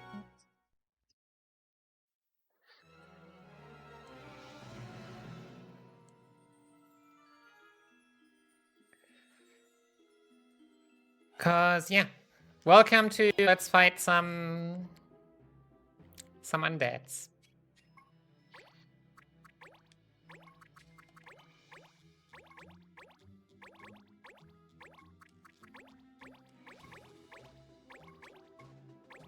Okay, so in the old run, if you go forward Record Route, all you need is that urn. That urn is important. That urn teaches us to teleport. Nice. If you are like in places that are very hilly, or they are like Fusiliers hiding on top of some very high up cliff, or stuff like that, then having fairy shoes that teleport you in the distance you usually can walk are really, really helpful. But since we also, for the Marlboro Vine, that we now get from a mission, in order to unlock that mission, we also need to win this fight, so we can sadly not just grab the urn and run. Yes, the urn. Sure, you know what, just focus. You're not gonna do anything here anyways. Because all enemies have more than 100 HP. We do not have access to X potions yet. But as we have access to item lore, we can just one-shot them with a high potion. Yeah, one ranger is a lot slower than the others. He's doing his best. Yeah, I mean, he was a berserker in his former life. But that is also good. Sometimes you need someone that is not as fast as all the others.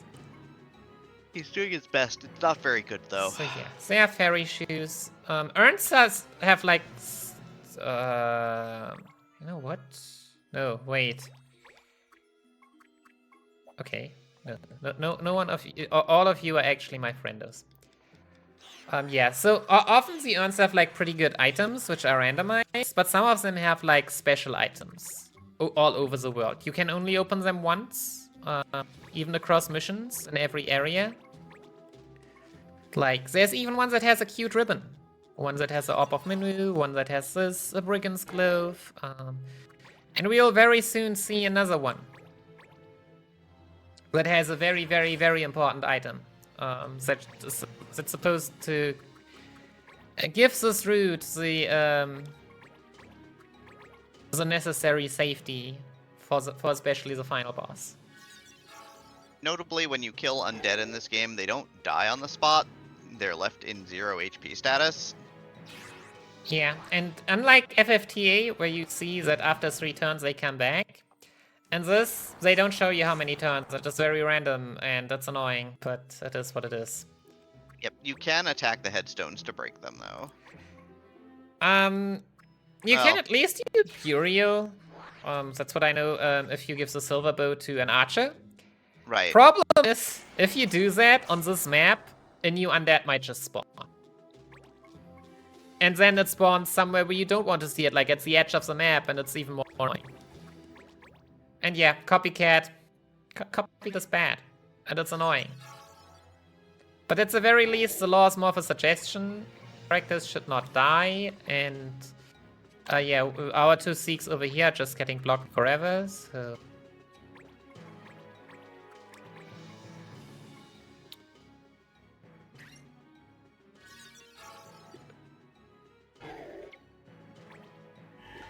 But yeah, now we broke the law. Terrible. Evil. Bad. It is what it is. It happens. Whatever. So from now on, we do not get the speed boost anymore. Why you? No. Yeah, you'll just keep on focusing, because I tell you to. Even though I pray that we'll never make this fight take 5 turns. Of course this was gonna happen. As I said, like, it is not 3 turns in this game. It's just really unfortunate. Series is also trapped to look out for. The one above the Seek right now on the top left, but fortunately that was not important.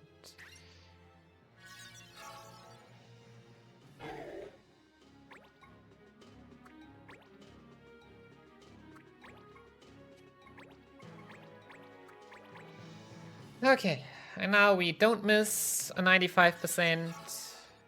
Now we're done with this one. Yay, didn't get XCOM'd. Let's go. We poggin'.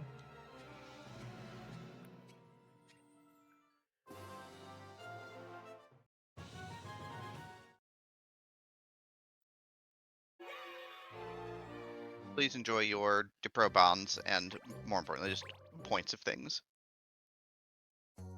Well, whatever. I wanted to menu, but we'll menu. That's... So yeah, time for another dispatch. We're still dispatching for some nice experience.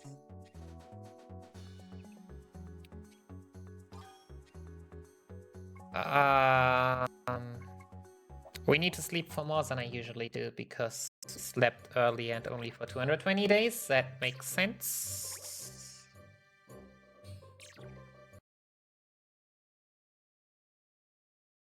It's at 32. So yes, we are gonna sleep for 2 months. Did I sleep for 2 months? Maybe. Because yeah, 2 of the missions that we can still do now that would give us experience are a bit further in the future. So here we go. Also, hey you. Yes, you. Get cute shoes.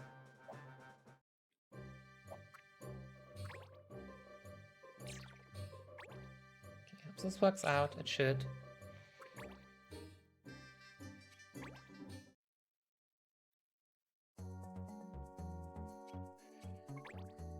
And we want Kitsy. Where's the pirate attack?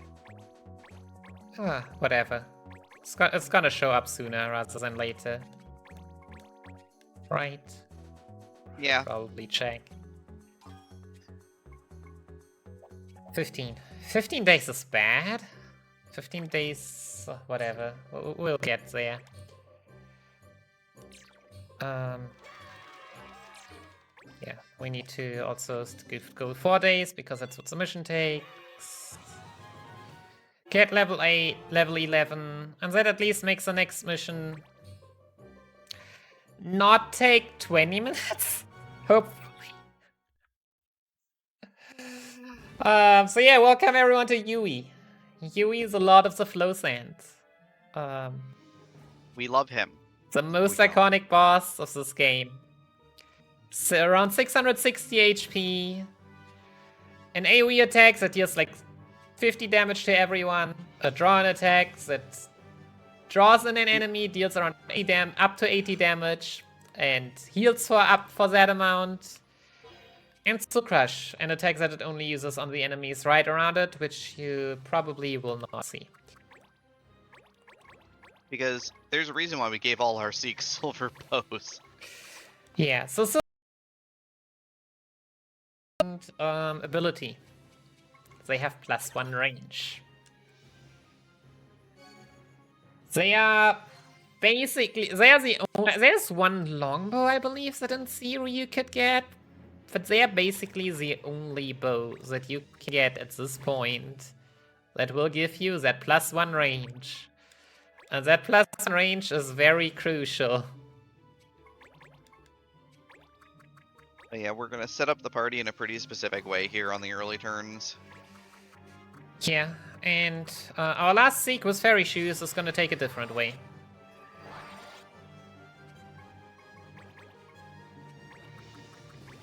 But yeah, more about that later. So yeah, the general setup is that all 6 go down there. Just so that they could start pelting the Lord of the Flow Sands with arrows. Because yeah, here's Gravity Flux. Everyone is out of range for drawing and Soul Crush. Is it Soul Crush? I think. Yeah. It's so rare that I see it. That it has to use Gravity Flux. And... No, wait. First we wait. And we wait. And we wait. So yeah, as it's gonna heal for like 80 anyway, soonish, there's no reason to deal damage already. And Lucer's gonna get position. So yeah, usually this game is, as slow as it might seem, it is pretty fast in showing a very important thing that you usually also don't see if you get closer to the boss. And that is that draw-in has a range. And that range means that Lucio is perfectly in that range. Everyone else is not. And thanks to the silver bows, can keep their distance from that draw-in attack. And then we are going to start pelting him with arrows. So yeah, welcome to how to cheese this boss. Yep. Does it matter that we do 25 damage a shot? No. I mean, at least to the levels we have grinded, we are dealing at least 25 and not 19, 18. Yeah, what was it the last time you were running this? They were doing 17 damage a shot. It was Yeah, just like the range is still like 17, 18, and the Berserker's like 24, 25. Yep. So it also really, like, I think these levels, in any case, really helps. So yeah, he's gonna hit from there, as you can see, 30. I'm also still keeping safe distance.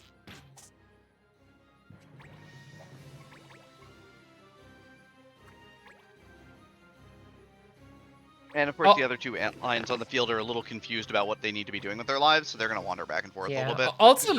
Also, Lucio being the bait means that he survives the first draw, and yeah, and that the antlions just move back 1 turn, which together with the speed we are killing right now means that the antlions should never be able to get upstairs to our Seeks in time.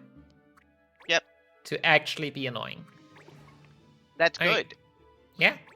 Oh, Stun Crush. Yeah. Yeah. There we go. You rarely see it, but it's nice. Smashes all of the adjacent tiles for decent damage and possible paralysis. Yeah. In the like quote-unquote old strat was trying to get late game stuff from the auction house. Also tried to get like down there and try to bait out Stun Crush, but yeah, usually it just uses Troyan. Very, very often. But yeah, we read Luso back onto the draw-in tile. Man, Luso's having a bad day. Why do we?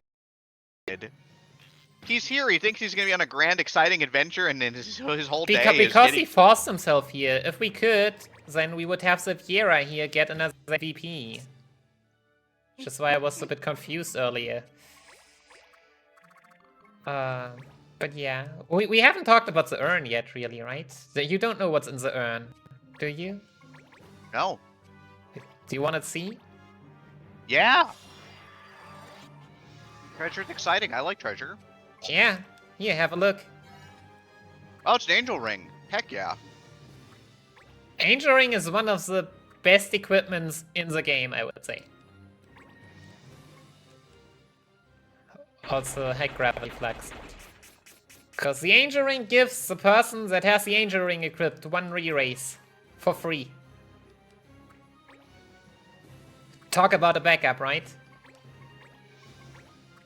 Could do a lot worse. Yeah, also thanks to us being level 11, we can tank Gravity Fluxes, which means even after the second now, we do not necessarily have to heal yet. And still can have hopes that we will never have to actually waste a full turn healing everyone with high potions. Which, I mean, as you can imagine, if like a turn takes like 12 seconds and you have to high potion 5 characters, there goes a bit. It's a hassle. So that's about almost as much mass as you will get to see in this run.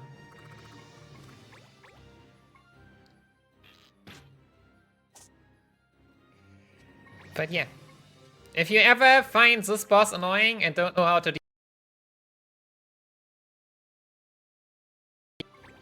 How did I find that? Well, one of the clan rewards you get very soon, judge rewards, gives you a silver bow, and so I tended to have one archer all the way up there at the top. Just for shit and giggles, and then I saw it suddenly. I was like, wait. Why don't I just leave all my archers up here instead? And after a long time, it suddenly happened that I was confused. Wait a second. We just attack now.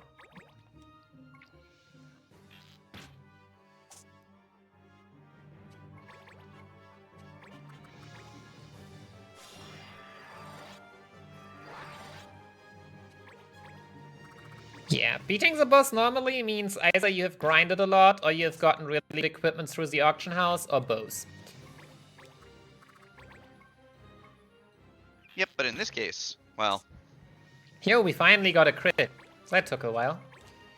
Yeah, crits or opportunity commands for haste can speed up this fight also quite considerably. But yeah, this is also just like such a hard fight casually because of you know, Gravity Flux and having to figure out how best to approach this boss. Yeah, I mean, Gravity Flux deals like 300 damage a turn. Draw in probably kills one character and heals itself for like almost 100. Also, this fight's been really good. Can we just appreciate that? I love it. We need more of that.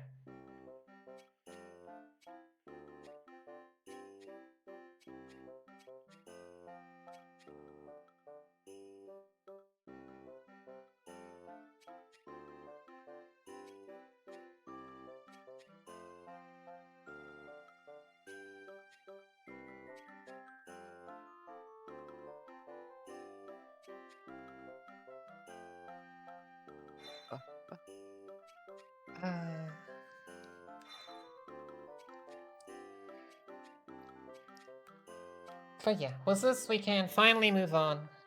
We are also well better equipped for the next boss fight, which... Yeah, that was actually the one where I surprisingly died last marathon run. If you remember. Yeah. Where it was like, yeah, it just sometimes happens. But yeah, as we are now a lot higher leveled, it shouldn't. But yeah, first we need to check up on Sid. Hey, how are you doing after all those years? After 10,000 years, he's, well, back on the screen.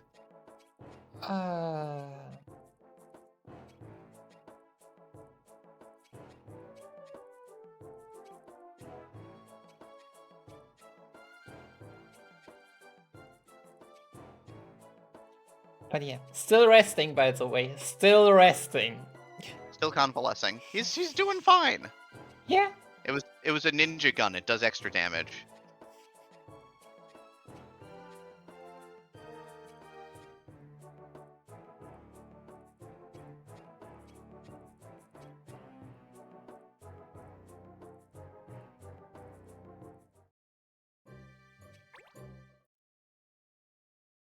Alright, let's see. So yeah, I can't trust my notes anymore because we watch and we'll just do Mushroom Chef.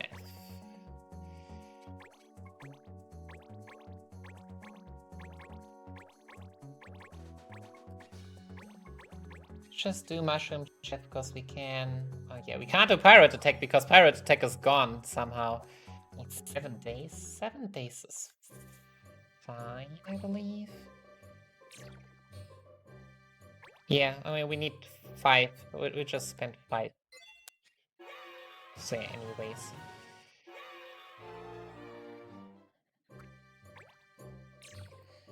So yeah, we are level 12 now for this. I ain't even gonna save.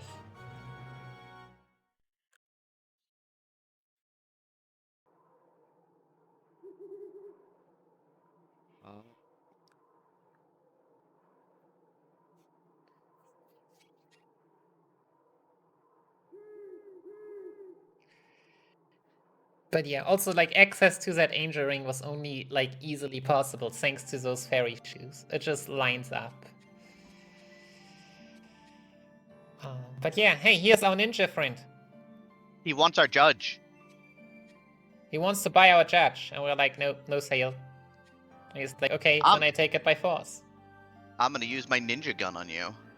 No, he somehow traded his ninja gun away. For a ninja sword. swords? Ah. No, not even 2, 1. Only his Just green one? friend though has 2. He himself only has 1 at the moment. Pathetic. Kill this man.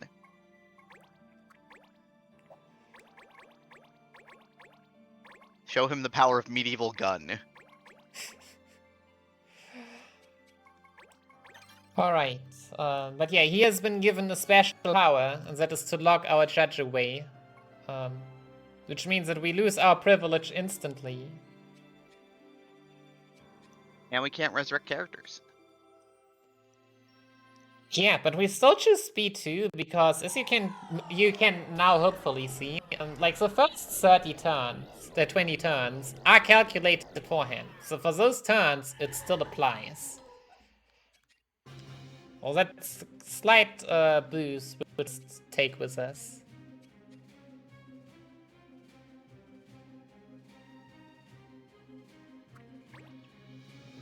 That's good.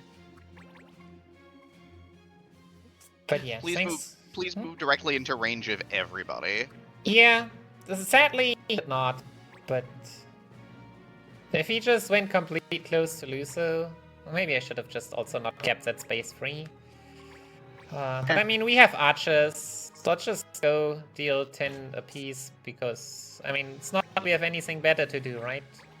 It's not the fastest, but we take that damage. I mean, it's damage. There is healing in this fight, so you know we are. Yeah. So that time mage over there has haste, reflect, and cure. We don't care about reflect anymore because no black mages to be seen. But haste and cure, meh.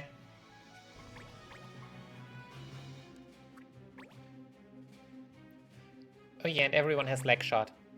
With everyone, I mean the sniper and the assassin.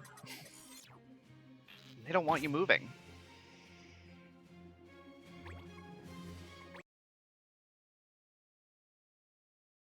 We'll move later, but not now. Right, where are you running to? Ah, that's unfortunate. Okay, I will see. No, you can just remedy yourself. Cause why not? Why not, indeed?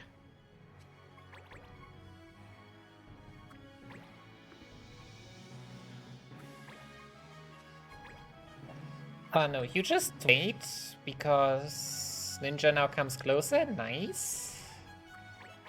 And we can instead attack from the back.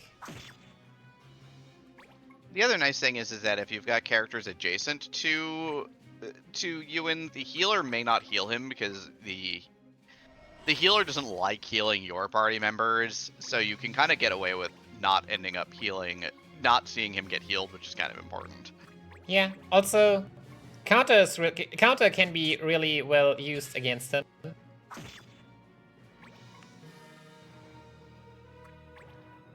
You don't know, you can't heal from that position. Huh.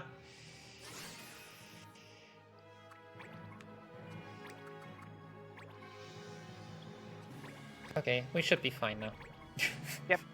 Unless he dodges like a pro again, like all the attacks we could possibly shoot.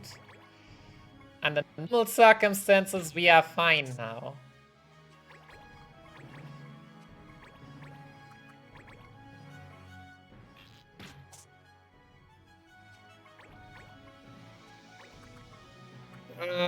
Wait.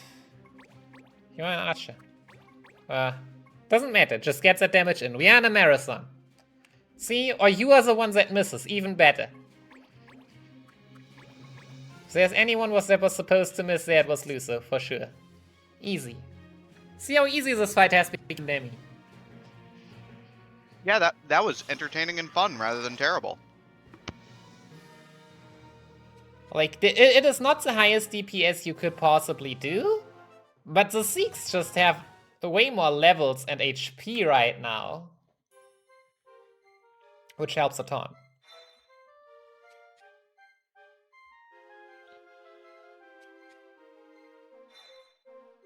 Just for the sake of not dying.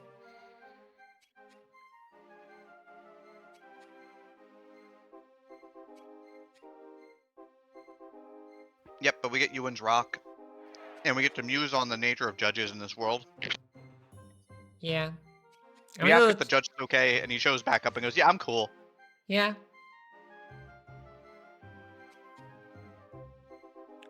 He's like, thanks for being cool. We're also cool. Oh, we found a rock. Shiny rock. The rock is very shiny.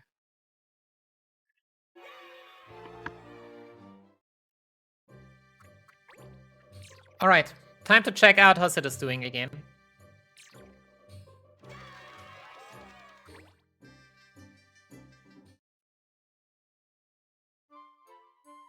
Grandpa's gonna complain at us because we didn't leave him here for like another 8 years. Yeah, but we have a shiny rock, so he forgives us.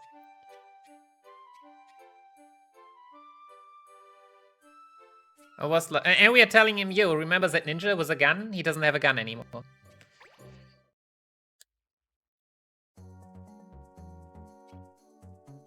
Okay, pirate attack. This is a mission for the Marlboro Vines. This is the last one we need. And yeah, with the amount of hands we have, should be good to go now. We are almost done with side quests, and then we can just rush to the end of the game. Give me that vine. And that sturdy bone. Whoever I want to bonk with that, I don't know.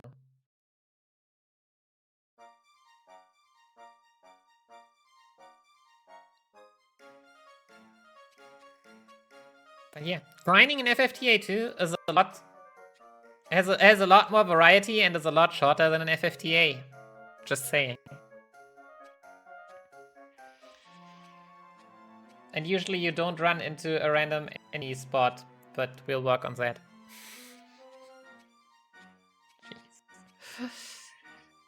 I'm sure it has to do with my 6 backup Seeks I decided to just spontaneously get in because it would be so safe.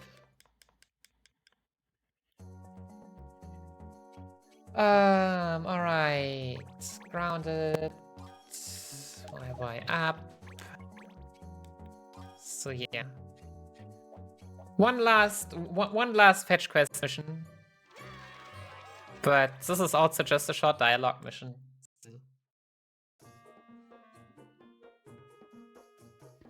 Yep. Tiny adorable dragon friend. Yep. Probably knows ultimate shot, cause they're OP.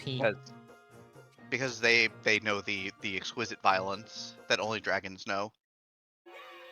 Well, actually, hunters, but dragons are by default hunters. Yeah. Alright, time for shopping. We sell all our high potions. Because They're they're garbage. weak now. Once we've gotten into this Tana, we get X potions. And we get a nail bow. Okay, we also sold some loot. The nail bow is super important. So the hats earlier gave us item lore, which doubles the effect of items, which is very useful. And nail bows give us the ability that reverses items.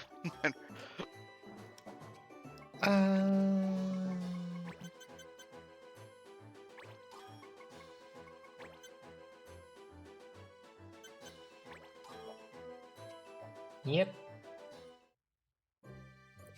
Okay. Sword manual over there.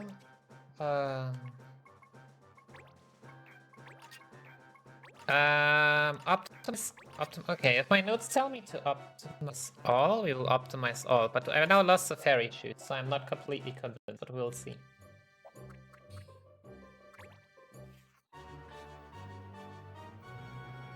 But yeah, it is time for Evilly's lore again. So we have had our share of FFTA overlap, of course. Being FFTA2, having met Mute, and the book. Now it is time to meet FF12 friendos.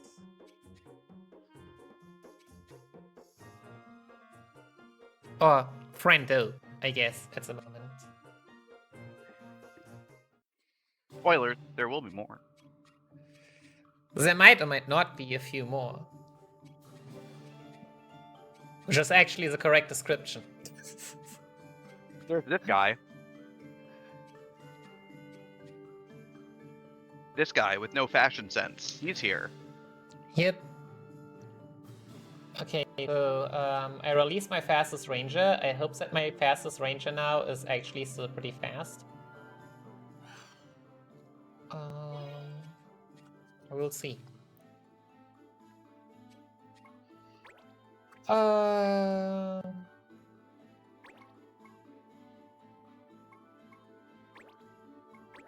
yeah, this is what I'm saying.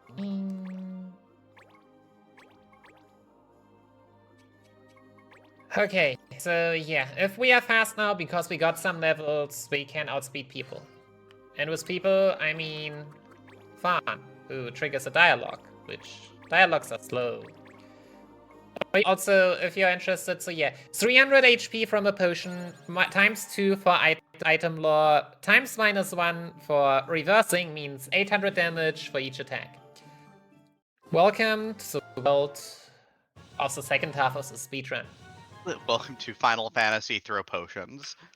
Yeah, but I mean, it's only the second half, like... It's not like everything is about that. It's not like the late game is gonna become free because of it. It's almost free. Also saw that Silverbow drop. GG Silverbow? That's what I was talking about. Ah. So the lore reward Silverbow. Yeah, so they stack... The lore rewards are not dependent on the mission, but they stack by the amount of missions you do. So if we had done, I don't know, Bonga Buggle Gold before, then everything would have shifted one more forward. Neat. Sadly, that doesn't mean that the items scale great and that you'd like get great late game items like in the 50, 60, 70 fight. You get Eureka crystals at some point, not in the any percent speedrun, but that's about where it is. You don't get any useful weapons anymore.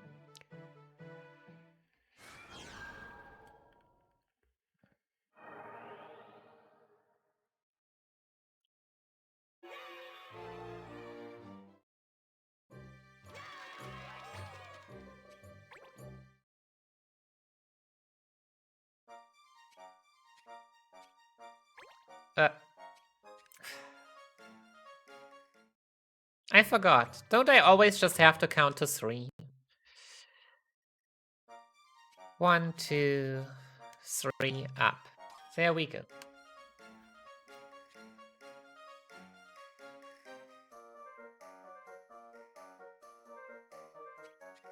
So yeah, now it's time for airship travel.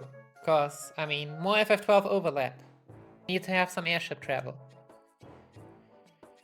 And Sid has gotten better, and he is level 22, but we really don't care about that. Was it 21? It's 22. But yeah, whatever. Sid is weak.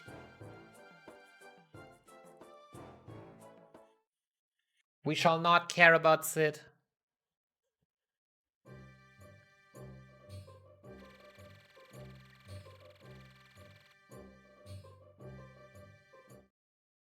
We still have to recruit him, because, yeah, can't not.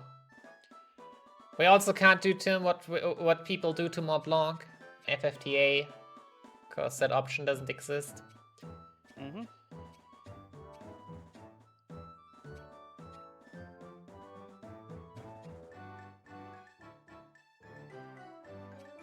But yeah, after all these years of sleeping, Sid is finally well again.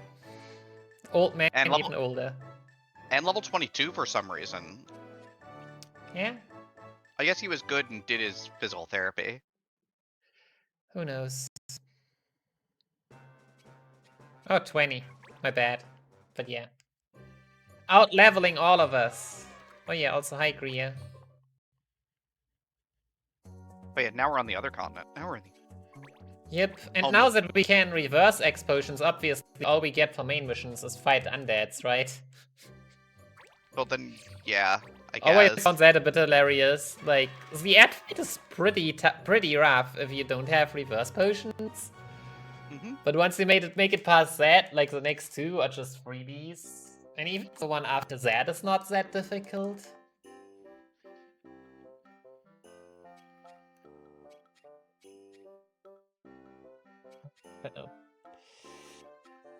Yeah, so the reason why we unnicked the fairy shoes again is because the teleporting animation takes a while.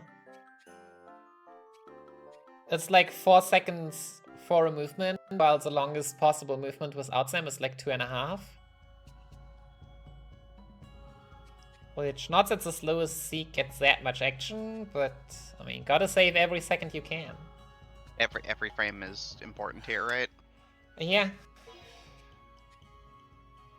How many frames do we need to get back on schedule? What is it, 60 frames per second? So that's 3,600 frames a minute, which is... Why are you doing math? Which is 216,000 frames. What? You asked? True. Like, we need to save roughly 250,000 frames at this point. So every frame counts, friends. So if you've got extra frames lying around that you want to give to us, I mean, by all means.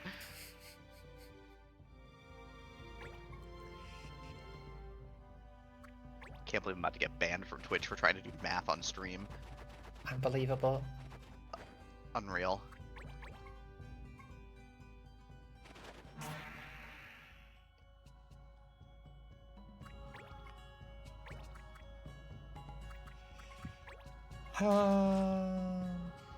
And yeah, our favorite law is back. Copycat.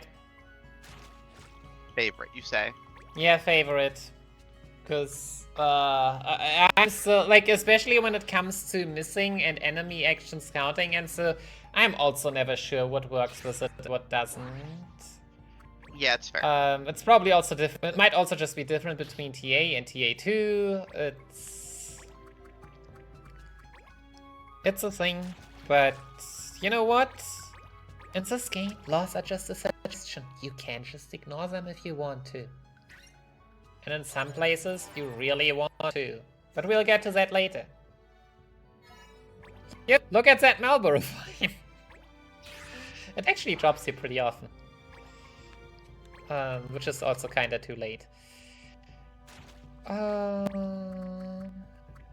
Yo, Lucy, do something useful. Plop.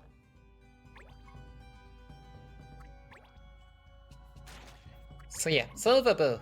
Good to remove sleep or confusion from other characters. Wait, why am I checking that?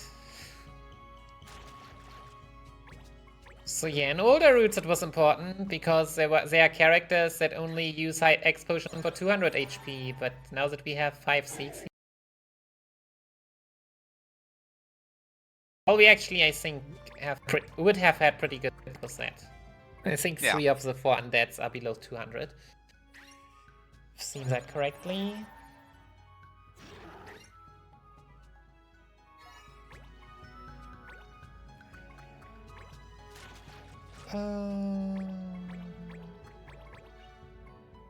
But yeah, going a bit back and forth means at least that we take a while to break the law. We will break the law. You know? Is breaking the law faster? Then we're gonna break the law. I mean, if we wouldn't break the law, I would also choose not to break the law, but at the same time, breaking the law here or 2 missions afterwards also means that we don't get a high potion reward. And you know, a high potion reward would just be in the way. Yeah, that's useless. Like, we want our X potions here on top, and items are sorted automatically.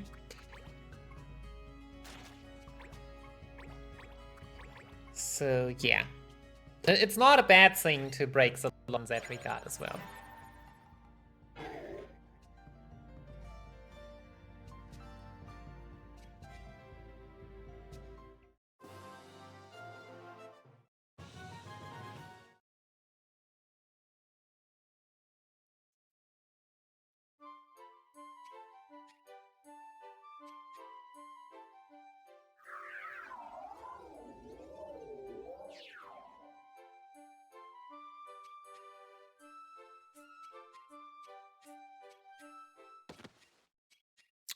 And we fell.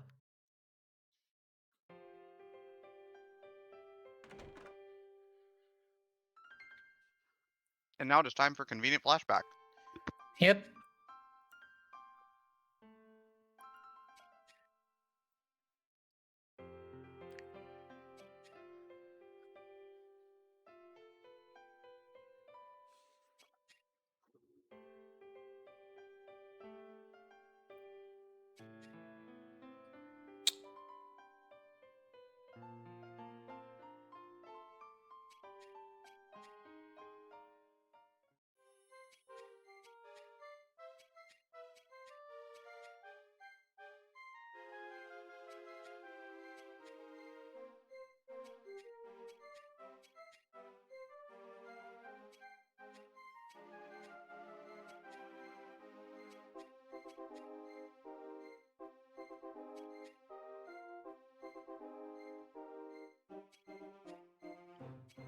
But yeah, on the upside, so this game also, what I've also found really neat. So sadly, one of the like variable things about this run, sadly, which is a pop quiz. Sadly, it didn't make it into the route anymore. With the newest changes and the levels, there's no pop quiz.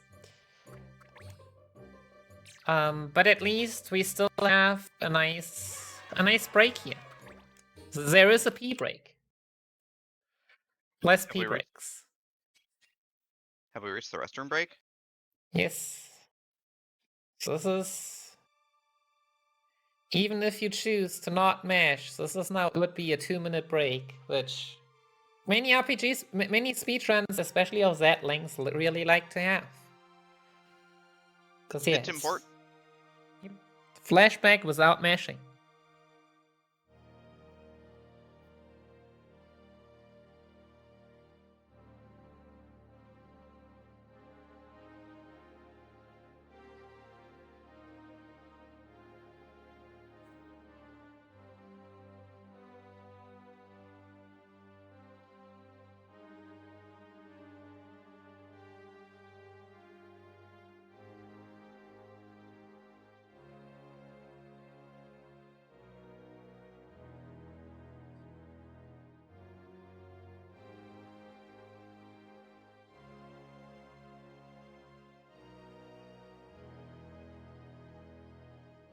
Da, da, da. Okay, just making sure.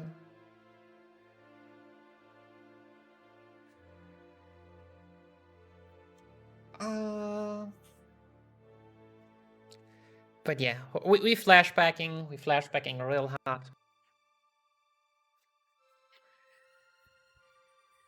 Oh, look, it's our friend Ewan again, and he still doesn't have a gun.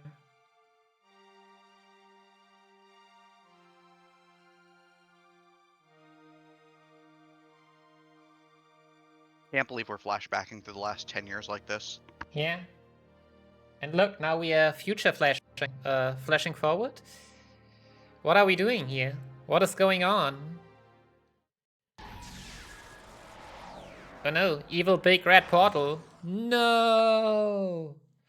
Ooh, that was spooky. I'm sure nothing bad will come of it. Nah, it's all fine. Do you know what Luso's problem was? He didn't have potions. There isn't a problem that you cannot solve with potions.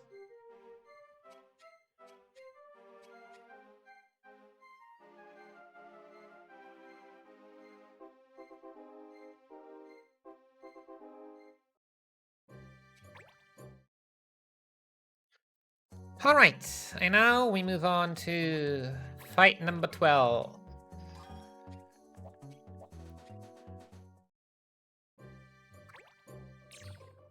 So yeah, we already peeked here, so we can go here immediately.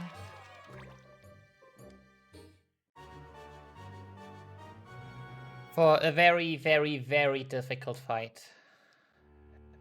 Hardest fight in the run? 87%. 5 out of 6 times it works every time.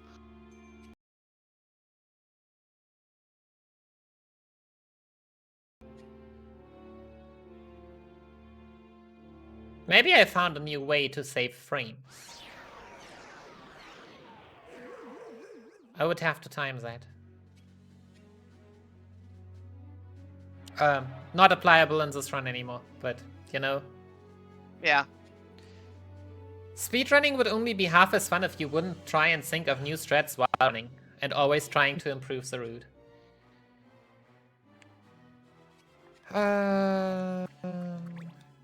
The worst part for me is I would always think of new strats during runs and then forget them.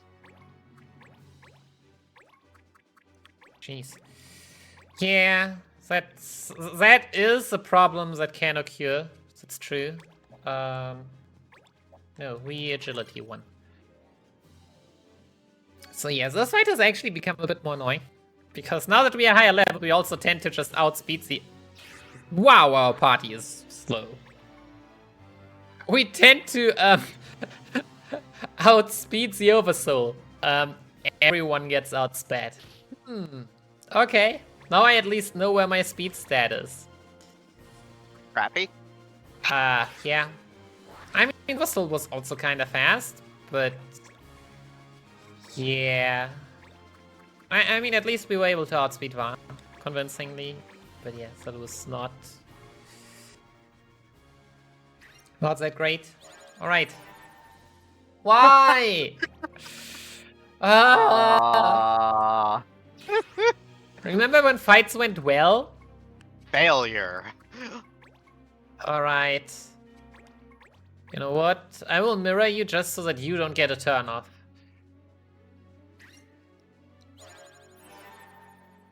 I'm gonna mirror you out of anger. Yes. Frustration.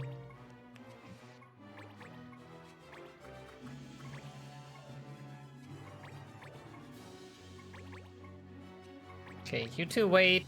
Oversoul, where are you gonna head to? Please don't do anything. Thank you. I mean, this is still slow and we are still gonna lose a minute and a half or something, but you know. I'm sure it's fine. Usually I say that you, on average, miss 2 mirror X potions in a run. Some are more crucial than others. This one hurts.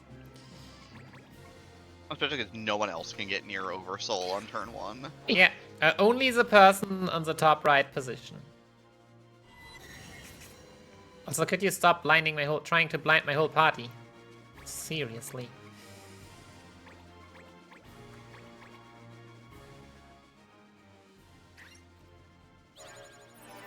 Wow! GG. 87% for the second, and 87% on the finally. third try. See, the second one didn't matter that much. But the first one, that really hurt. Rip 2 minutes.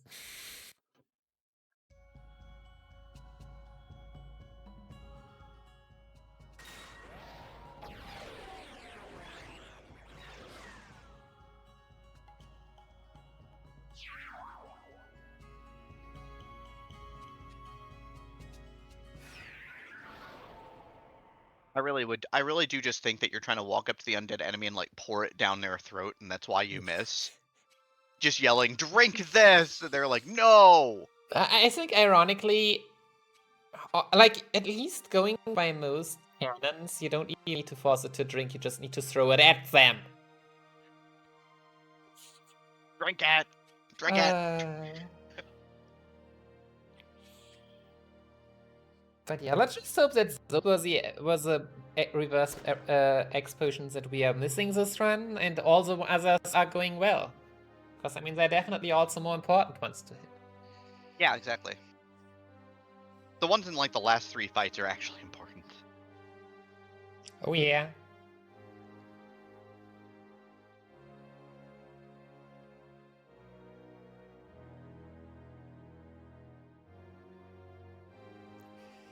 But yeah, and now we get flashbacks for everyone. Everyone else gets to see our flashbacks as well, so that they know what we're talking about. It's all about hydrate a bit. Third hydration is important. Yep. Still, I just think about it that, you know, like reversing the X potion is just the Seek spitting in it before they start yelling, "Drink it." Who knows? I don't think I want to continue following that thought process, because only bad things happen off of that. And we are PG in this stream.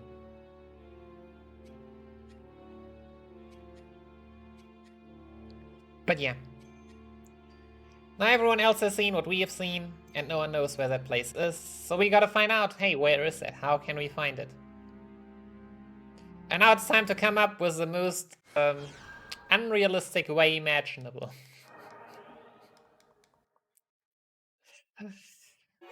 To find that place.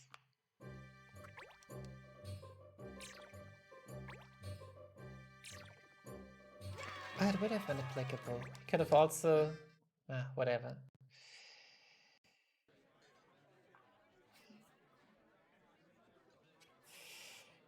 And that is by just asking a wandering not magician.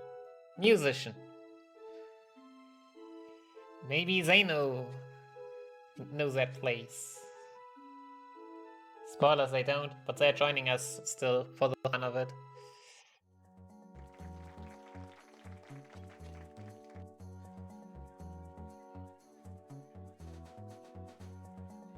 Also, I find it amazing how often blue mages appear in these cutscenes, don't you, Danny?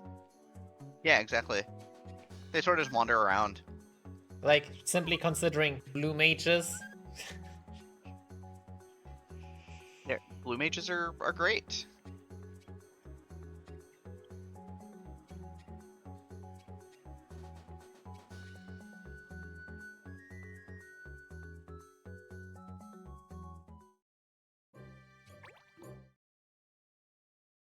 Alright, next mission.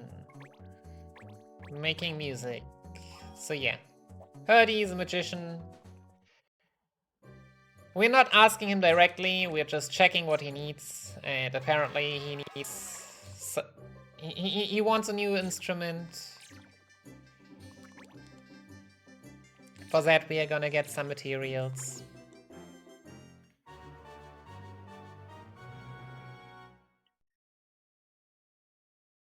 For some reason, to get this one here, we have to, like, fight an evil alchemist that's running around here, because he has the woods that we want. And are we gonna fight the evil alchemist the way I think we're gonna fight the evil alchemist? Yes, with alchemy. With the purest form of alchemy.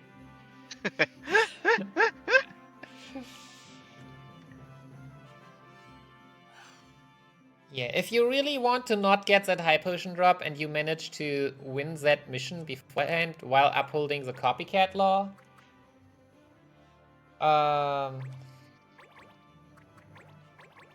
then you can kill the Gria here.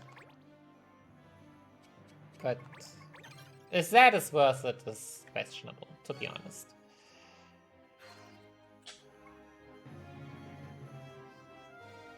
Also, Gria's cute.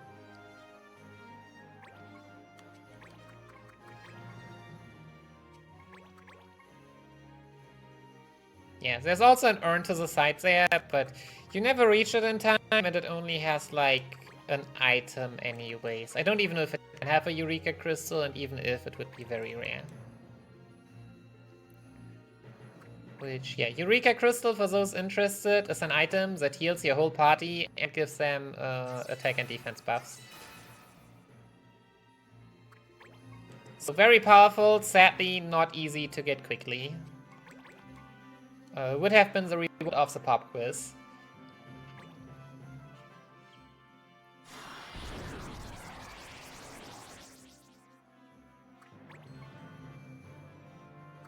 Focus, but way more exciting. Yeah. But I mean, would you want to see if Yera use brute strengths? Can't answer that on stream right now. That's fair.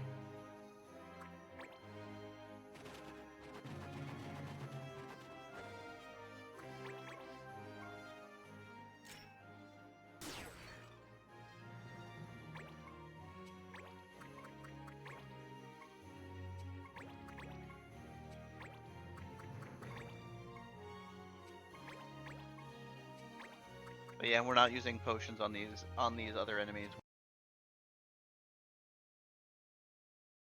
I mean, he might. Alright, this one's gonna go. But yeah, the fast ones, like, have to stay fast and not waste their time.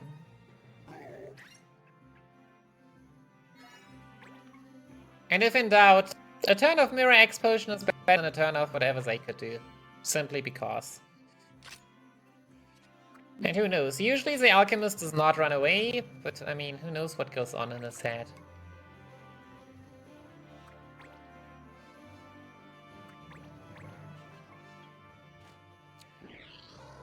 Oh no, the most powerful spell. How much damage shall it deal? Wow, that's... It actually deals max MP damage. I don't have that much MP!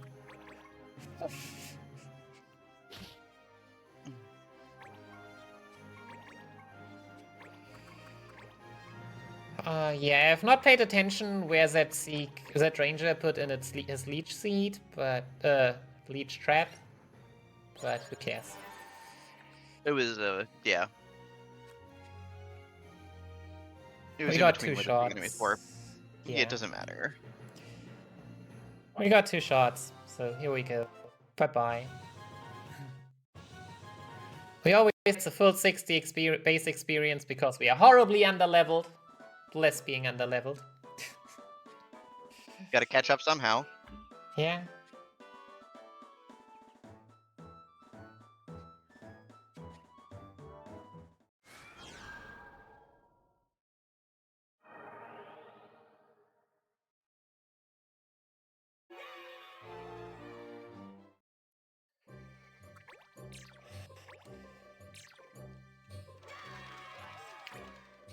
Alright, shopping time. So in theory you could go to the left area, St. Dalza, how it's called. We never need to go there. To do another mission which would get us the material for Herdy's A-rank weapon, but...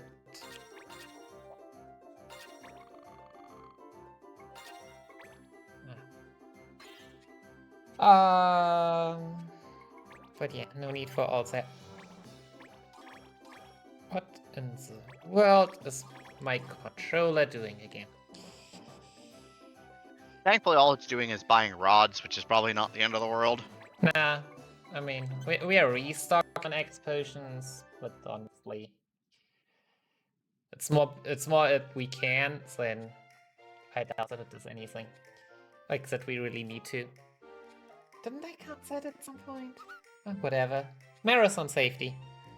Perfect. Our 18 Phoenix sounds should still be more than enough. Considering the final boss should maybe a second to last. Well, like last missions are the only places we might need them. Yeah. Most of the fights in this little stretch are just walk up to the target and hit them with a reversed X potion and walk away. Yeah, I mean, we are strong enough to one-shot enemies. Enemies are not strong enough to one-shot us at the moment, which is a very important distinction.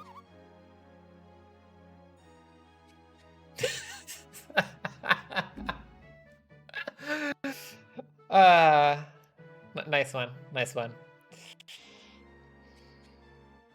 Look, if it's good enough for Final Fantasy 5 or 6, it's good enough for me. Yep. The power of rods is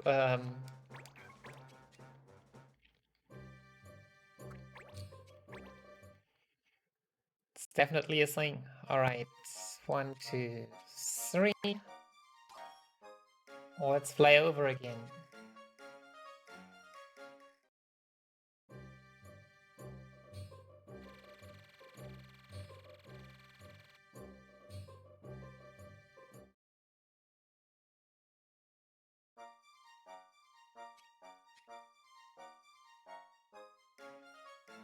So yeah, we are done though over there for now. Time to move back. Yep. You know, shiny stone. Also, hey, look, cute blue-haired girl. Huh?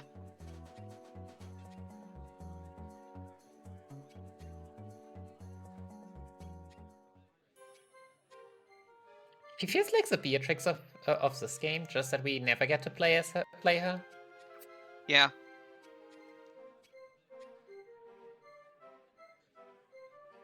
Instead, you can get a lot of other useless units post-game. Well, the definition of post-game is a bit special because there are only very, very few missions actually post-game.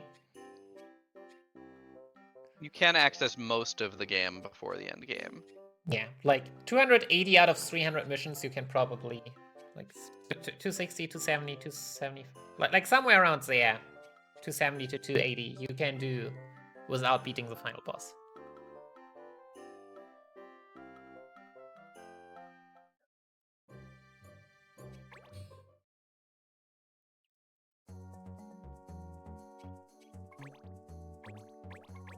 And the only character locked behind the final boss, I believe, is Mont Blanc, which...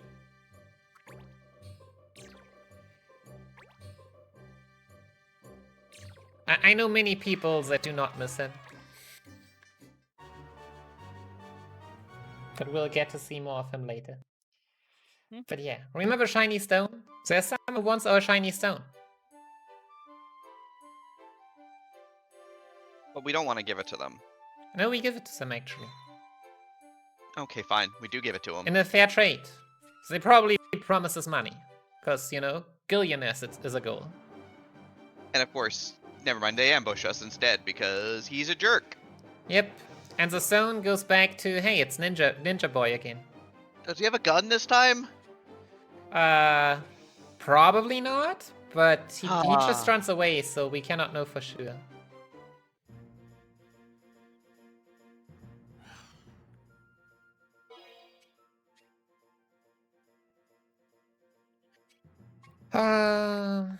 Let's try something. Just because. Probably didn't work, but...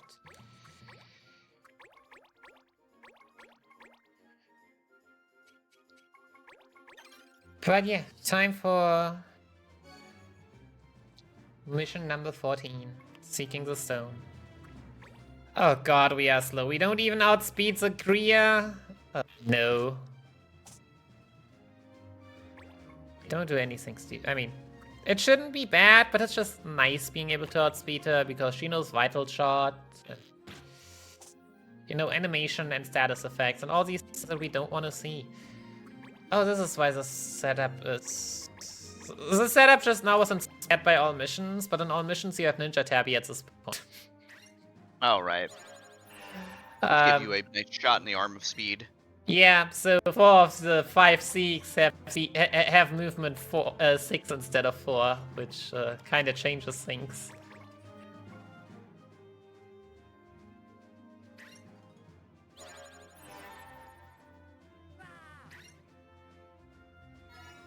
I mean, it shouldn't really matter, it's just, you know, setting up the second Seek to get the Scholar doesn't really help when the Dragoon was out of reach anyways. Yeah.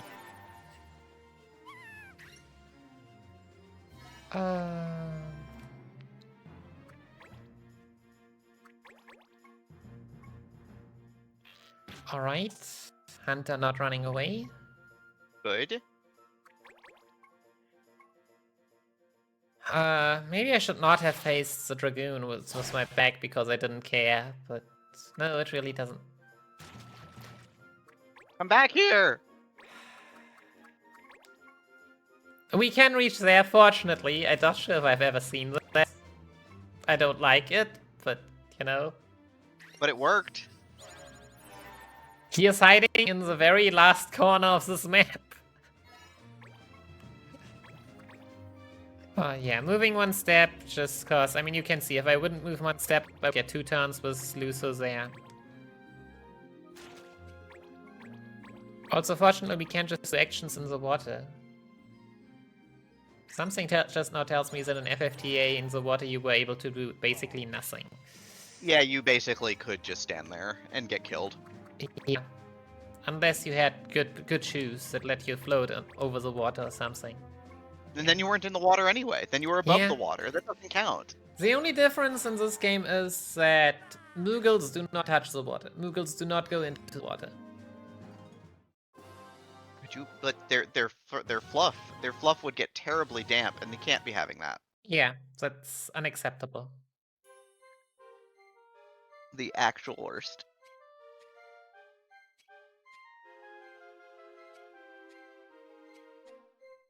Alright, so now they're gone. Sid tells us about Kamja, his old clan, who were doing very bad things, so he left them. I was like, do your bad things without me. I don't care about them. It's less that they were breaking the law and more breaking the actual social contract and just being jerks to people. I don't know. I also don't know what the law in this game, in this world is, honestly. Feel like the law is very arbitrary.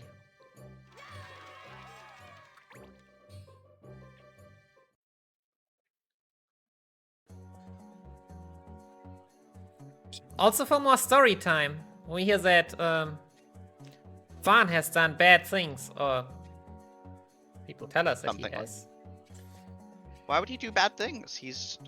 I mean, he's a sky pirate. I know why he'd do bad things. But he might have just been framed, you see? And Kamja is very suspicious, because they're the bad guys. And Van obviously is a good guy. Are we? Are we obviously the good guys? Of course, we are...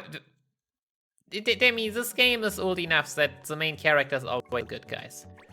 I also don't know that many games, even nowadays, in which you can play the bad guys. You know what? I mean, fair. Were you able to join Team Rocket in Jet 1? When the guy in No. Nugget Bridge asked you to join Team Rocket and you were like, yes, yes, yes, and the game was like, no? And he's like, you're a tiny twerp or something, and then fights you anyway. Yeah, I remember that.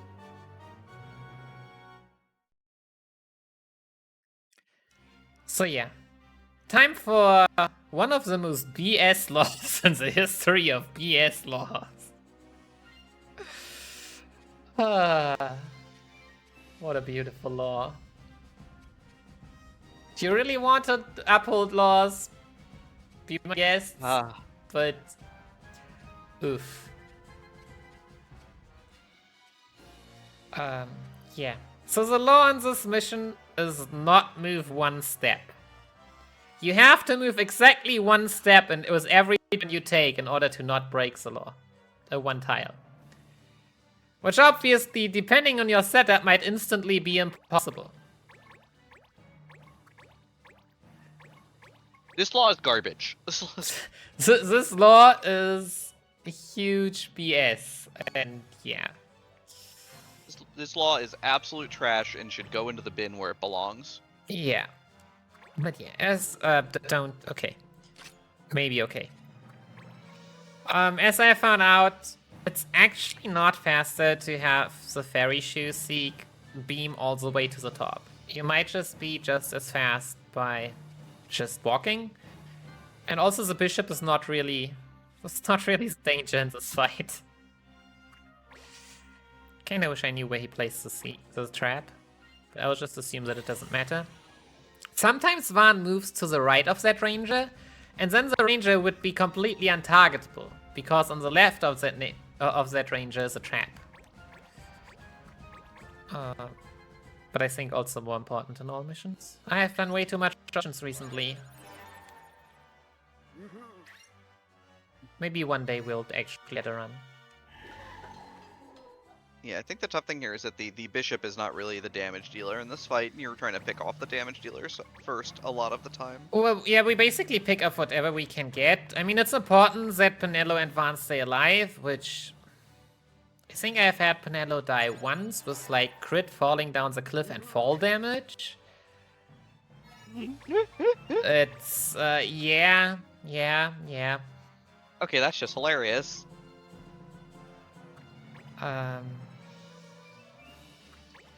Because, I mean, yeah, the Gladiator does no rush.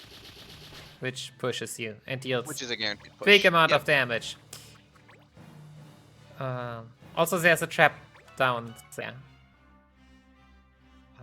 Yeah, but usually Penelo also heals herself, so it is more of a rare occurrence. But, you know...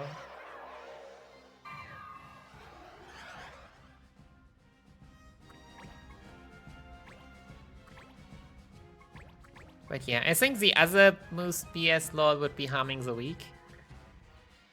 Because once overleveled, you're just overleveled. There's not so much you can do about that. Unless you have like the ad fight where we met Van for the first time, where you can just with one action end the fight and are like, yep, bye bye. It was nice. Did you break the law? Oh, I didn't see anything. Fight's over.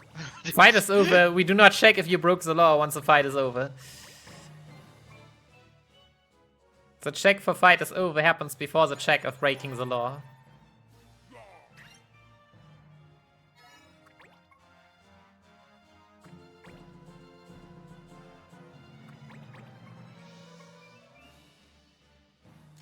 Why, Van? Why? Van is just stupid again. Like, how am I supposed to target the ranger now when everyone body blocks? Remember when we had good RNG, Demi? Yeah, that was for Final Fantasy 1 last week. I remember that. Not in this game. I don't ever remember you getting good RNG in this game. Jeez, that was a thing.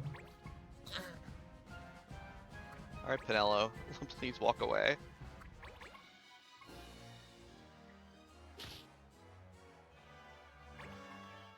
Alright.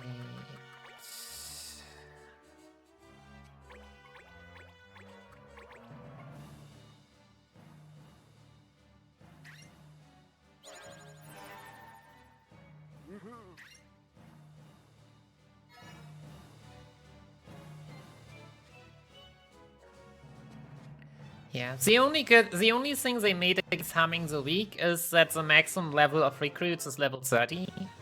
Even if your average level is higher, but I mean, Humming the Weak also happens at lower level missions. But anyways, after the body blocking incident, we finally are done. The body blocking incident. Also, we are meeting Penelo again. This time in 5. Forgot to mention. She's pretty great. Yeah. She is way more useful than Van. Telling you that much.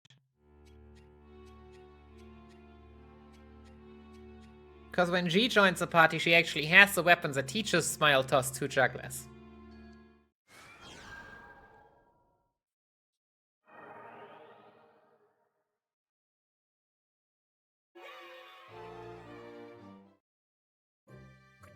Okay, now we're done with that. It's time to go back to Graston, because I don't even know why. The game just likes this town. Ray return. Yeah, for more story time. This is the only bar that Sid will drink in. It's just how it works. Yeah, I mean, he has been here for years. It's basically his second home. Or his first home, maybe even. I mean, his first home is the bed that you left him in for 10 years. Ah, true. True.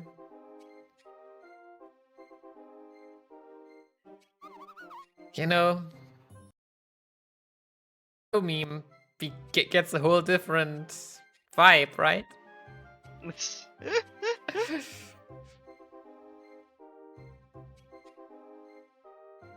What happened in between? Did the world get destroyed or something? No, I was just also really a sleepy girl. The world was waiting for us. The world waits for us. It's okay. No hurries.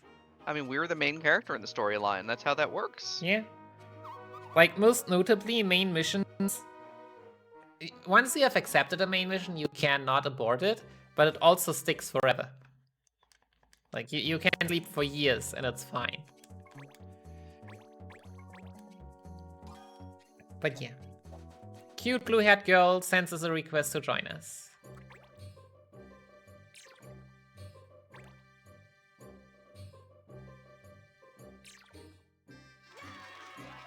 Oh yeah, also, we're running back and forth because it's 6 seconds faster than paying that random guilds. It also instantly disappears for some reason. Do we know the reason? Probably not. I'm not sure. My access to the game is very limited, and the resources are also... There are resources, they're not as great as you would hope them to be.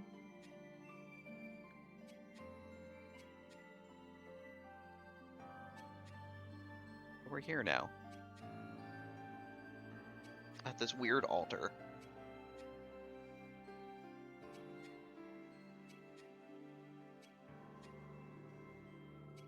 But yeah, cute girl. Oh gosh. So I have the feeling that in theory there's a quick kill here. I have the feeling that my Seeks are not fast enough to get a quick kill. Something tells me it ain't gonna happen, but we'll see. Maybe there is a chance. So yeah, we only need to defeat Illua. Illua has a bit more than 400 HP and Reflex, which means that we cannot just shoot the bow for the last bit of damage. Her usual attacks are Saber, which is just an insignificant buff, and Dimensional Rift, which deals like 80% dark damage to everyone. AoE, like pretty big AoE. I appreciate it's forbidden to get robbed on this fight. Yeah. But it's gonna get instantly banished anyways, and there is nothing you can do about it. The mission for meeting Etzel Burbier only gets unlocked after the setup fights here. Mm-hmm. Our famous anti-law mage. Okay, you can move up with up to 3 characters. And not make Illua cast Dimensional Rift from the back. At least from the observations I have made up to this point. She's thinking. She's thinking real hard about what she wants to do. Yep, and now she dimensional rifts the front row and herself. Unfortunate? And this is almost everyone. Neat. She didn't hit herself. If she would heal herself. She absorbs dark damage. This is unfortunate. Rip. Rip. Yeah, so the one Seeks that got hit. Jail. Jail for 100 years. Yeah, AK until the end of this fight, which, I mean, could be basically anything as we have learned. Oh no, don't know. This might also influence the quick kill capabilities. Yeah, we'll just now kill stuff, whatever stuff there is. Everybody who gets in our way must now die because we're tired of this already. Yeah, also, I mean, for one, it could get dangerous, and for second, I mean, if we kill them or they get a turn, might just take them out, right? Yeah, I mean, you bought fresh hype. You bought a fresh stack of explosions. You're juiced up.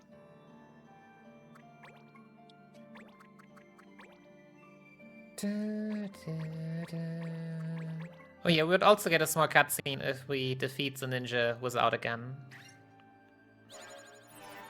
So Why would he give up the gun? I don't know. Stupid decision, in my opinion. Wait a second, just... Yeah, no. These HP values are fine. The slow is not, but there's nothing I can do about that slow. Oh yeah, also he got a second slot now. He's learning. Yeah. Sadly, the second C cannot provide to the quick kill because someone slowed them. And the other Seek got killed. Yep.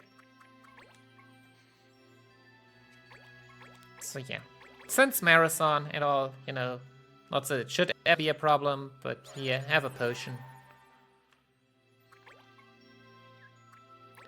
I mean, Illusionists notably need 32 MP until they get to use their illusion magic, which, I mean... Sure, if you want to wait 4 turns until then, go ahead, be our friend.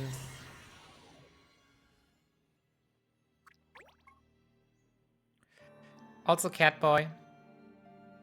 Catboy!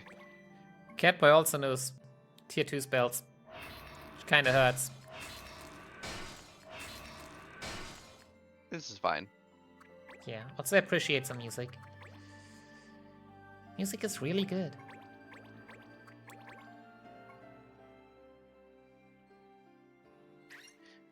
So yeah, not quick kill, lost a bunch of time. But everything's safe and cozy. Complete.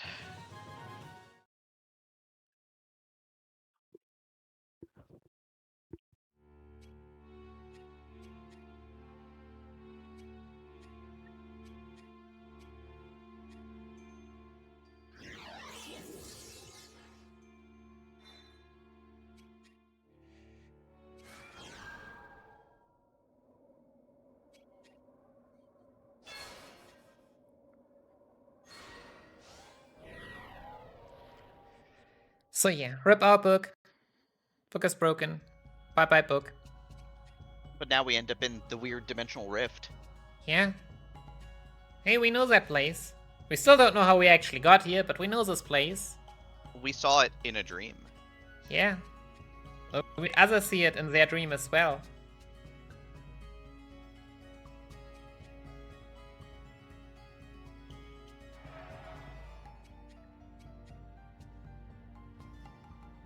So yeah, this fight has a pretty neat gimmick. So you see those two purple gems, whatever you want to call them.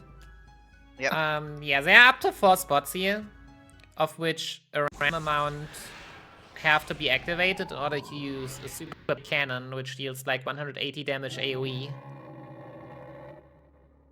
Which you can use to like take down that hand.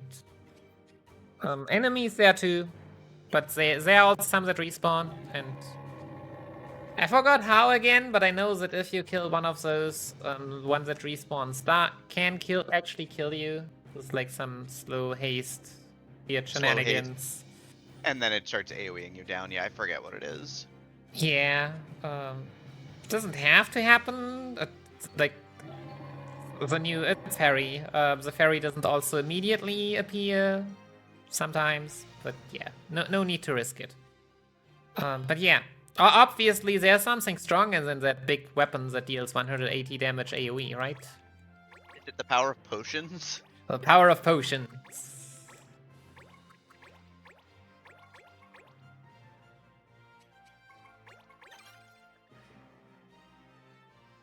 Also, our judge is back. Yeah. Somehow our judge can make it into the rift, I guess? Our judge is safe again, and our judge is always with us. Luso's just like, hey, what are those purple things? Maybe we should just ignore them.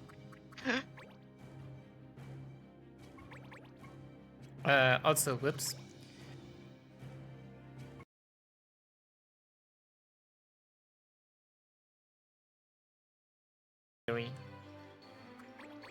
Oh, come on. I mean, at least it's only 2, but tanking 100 damage is just never fun.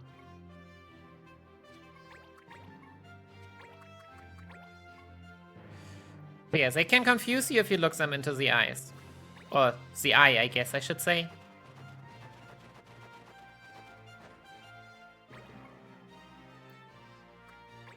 Alright. Demonic Gaze, yeah. And if you don't do that, Demonic Gaze just misses 0%. Easy every time. Alright. This was the easy one.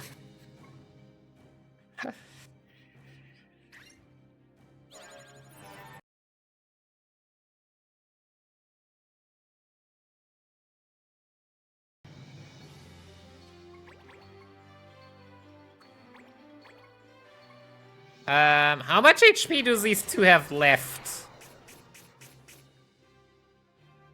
Blink in the board. They're around 40. I forgot that Whitehole has such a huge range. Like, consumption I see every once in a while, Whitehole I see very rarely. Yeah. Here, take a potion. You just wait. We do not step on the tile to the right there because that's a trap.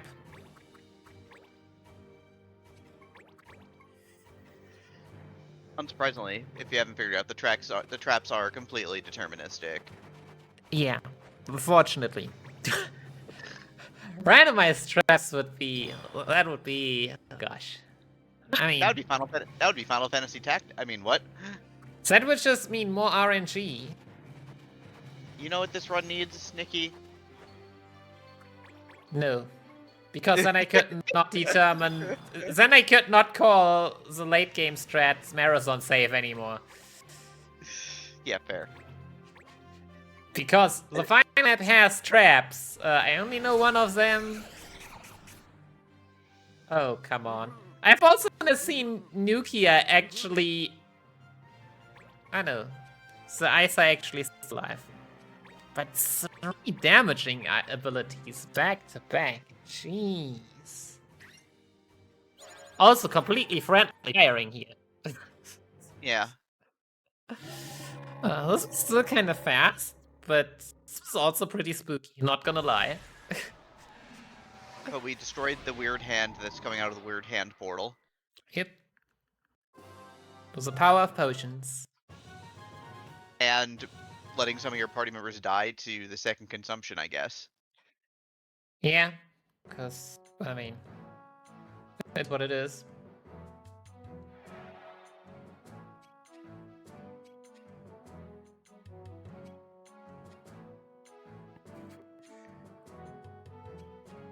I'm sure that's the last we'll see of that monster. Definitely. It's never gonna appear.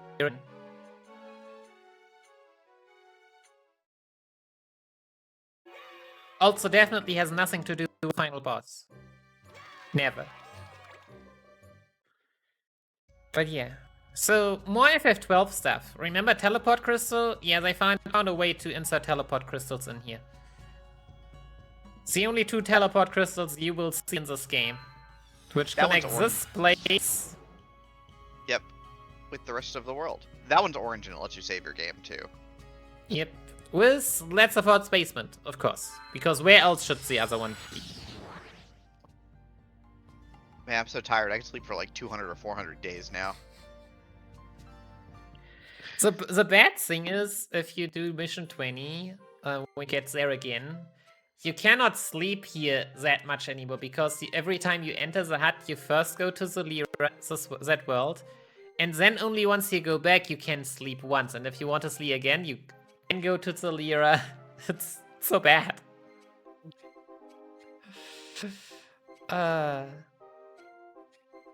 Reasons why casually you should fight the final boss very, very, very late.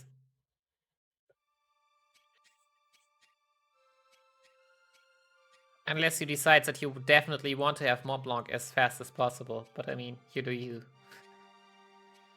Some people are really into Mont Blanc. Yeah?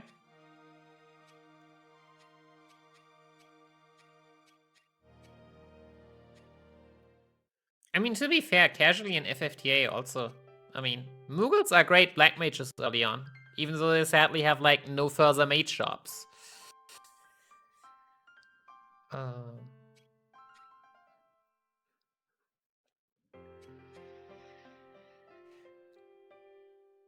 But yeah, we're getting in a bit of story time again. The big highlight against Allure happened. We're kind of done. Book is repaired because the book is just a manifestation of our story, and as long as we live, our book lives. So we're very safe with that. We're getting close to the end of the book, though. No, we do not want a nap. But 200 days of sleep.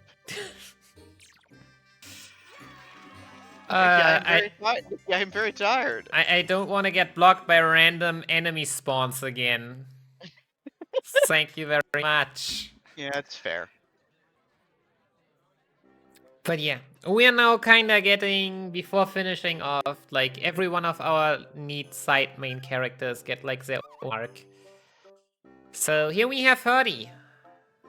Hurdy is telling us about his great event in the Mughal town of Gog, where we also haven't been yet. Yep. Which we should check out.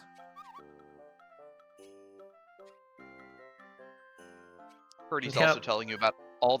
Hurdy will also tell you about all the Mughals he's ever loved. Yeah. All right. So we get the mission.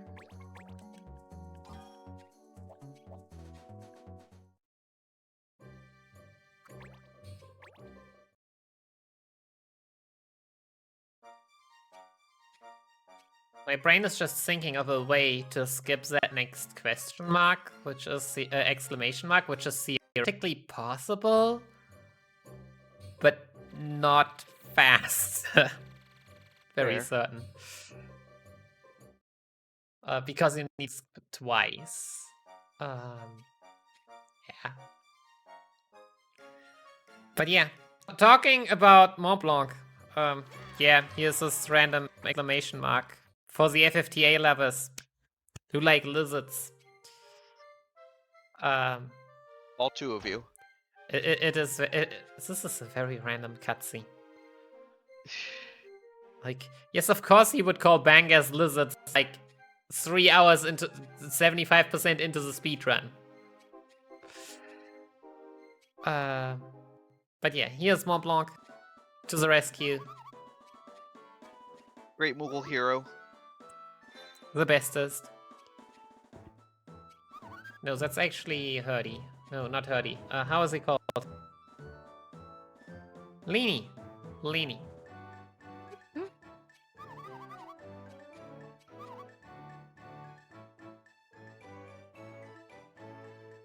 I don't think Leany people get Leany in FFTA anymore. Leany was great.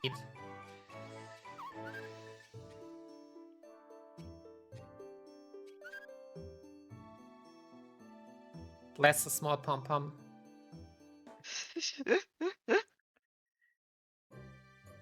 Okay, now that we've done that, Now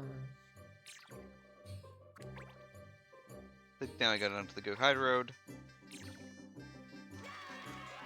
and to go, and we'll meet the bane of all Moogles, the greatest Moogle bane.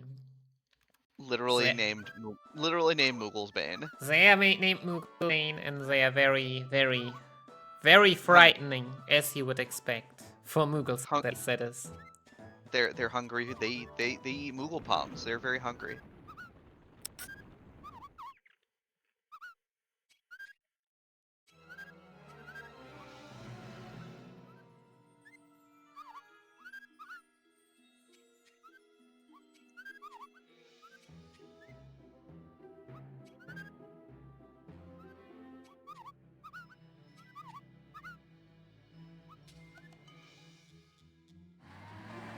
See, the Moogles actually prepared some machinery for them. Which they are so terrified that even the machinery instantly breaks at the thought of encountering the Moogle Bane. It just explodes. It's just like, I'm good. It just immediately explodes. The thought was good, though. Yeah? The Moogle Tinkers tried their best. Their best was not very good. It is very cute and adorable. I guess we're gonna have to solve this problem the same way we solve all of our other problems. Yes. And it is not fire anymore. Lightning? No, not that either. Actually, the law here is against fire, lightning, and ice. Ironically.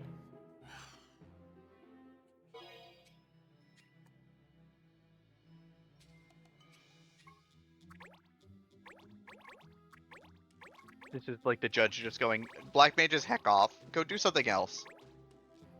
And you're like, okay. Yeah. Well, like, alright, time to bonk. Nah, at higher levels, bonking is not a good strat for Black Mages anymore. Unless they were melees all day long, but... But yeah, another notable thing is that this mission has a black and a red chocobo. So, if you casually want to at least capture the black chocobo, good mission for that. This is a mission where you would want to do it.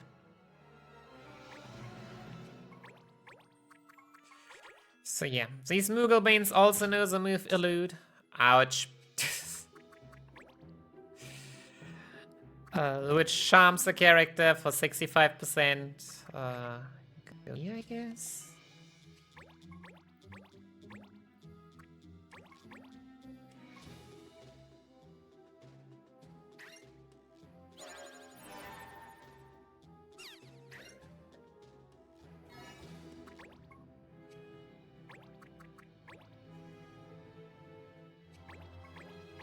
Alright. But yeah, and now we solve problem as always. Yeah, so Red Chocobo has critical, and I'm not sure how catching that would work.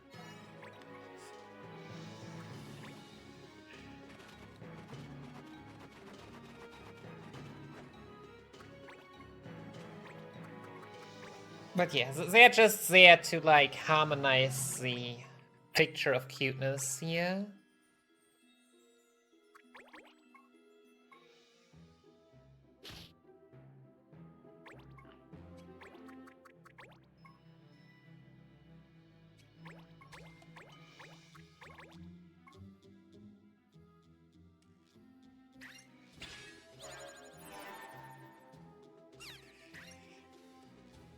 Alright, 3 down, 3 left to go.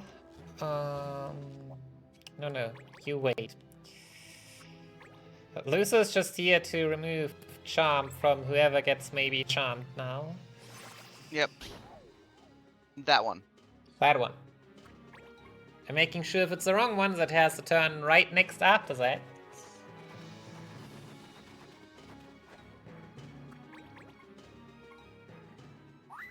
So it's still there in time. Wait, when did this Chocobo learn to spit fire? Chocobos are powerful. I don't want to be afraid of chocobos. I love chocobos. They're adorable. They are, but you know wildlife is dangerous. And you need to be able to defend yourself in the wild.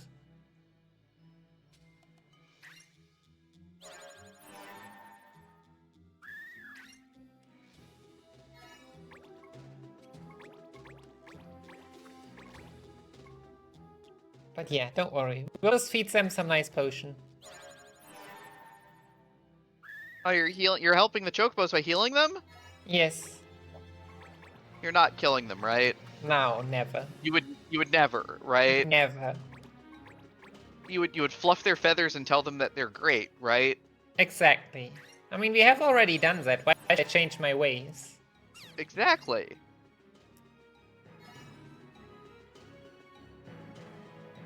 Yes, chat. There's no way that Nikki is killing the chocobos, right? I just need you to confirm that those chocobos are living their best life, right?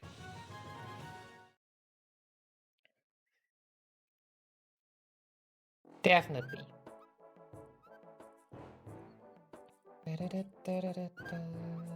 But yeah, Moogles are happy again.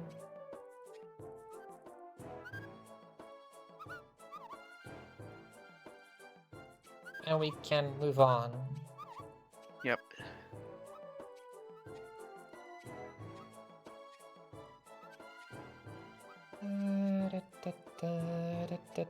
Also, the machine is still broken and way too heavy. Yeah, it's just sort of stuck there now. Yeah. They did their best. And they also produced a lot of junk just lying around here.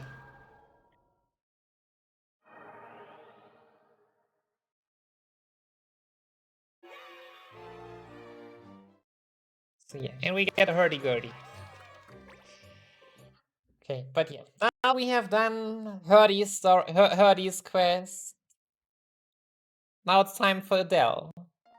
So yeah, Adele like always knew that she was special, and Laserford always was already hinting at it. But yeah, Is she the chosen one? yeah, she is a chosen one. No, she belongs to a line of chosen ones. She's not the first and only, but yeah, she is just very, very special, you know.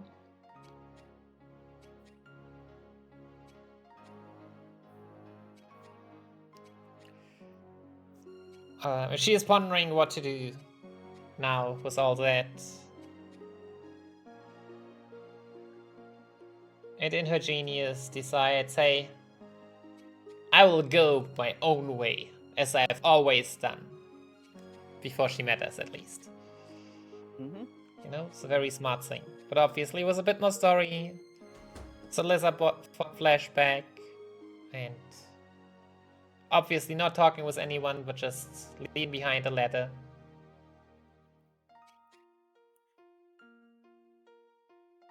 Now she gets to reflect on all the poor decisions that she's made in her life. Yeah, and that she will make. Right about now.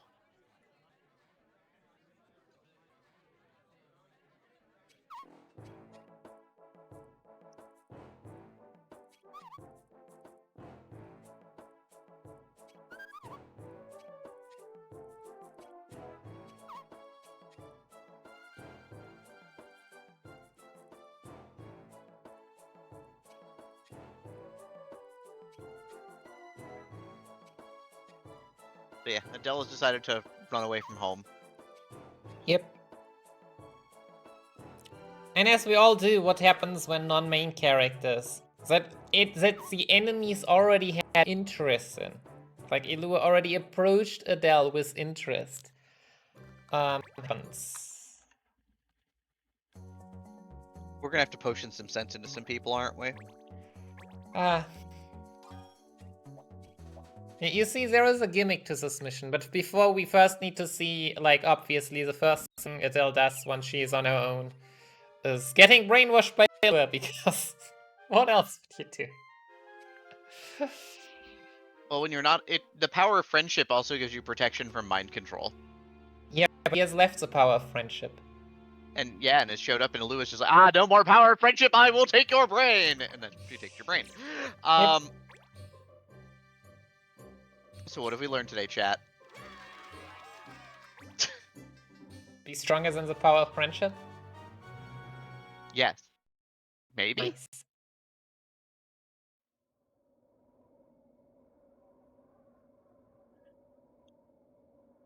But yeah, welcome to Through Another Side. Nice. Adele, what is she doing here? She's hanging out, stopping by, saying hi. She wants to be a friend again, right? Yeah. Also, she's like level 46, because, you know. Ah, that's what happens when you let the evil power flow through you. You gain a bunch of levels. Yeah, and then you lose them again. So yeah, the gimmick of this fight is that you can, like, use the action to, like, talk sense into her, and if you, like, talk sense into her, like, 5 times, then she wakes up. But we also have medicine for that. We also have medicine for that. Yep. Uh, Our well-trusted medicine still works. Dr. Lusso. Actually, No, it's actually, more like, Luso is just the boss who has employed a lot of doctors. right. Yeah, Lusso is like the office manager. It's Dr. Seek and Seek and Seek and Seek and Seek. Yeah. Oh, it's level 39. I'm sorry, but yeah. If we had a fast seek, we could choose agility instead of speed, but since we know that all our seeks are super slow, we just watch Adele use that moves that we have to learn after this at first, in theory.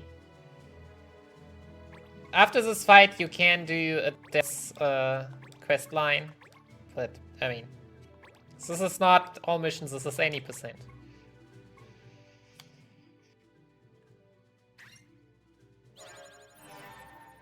Now I wonder how long all characters would take. I don't think about that. It would be pain.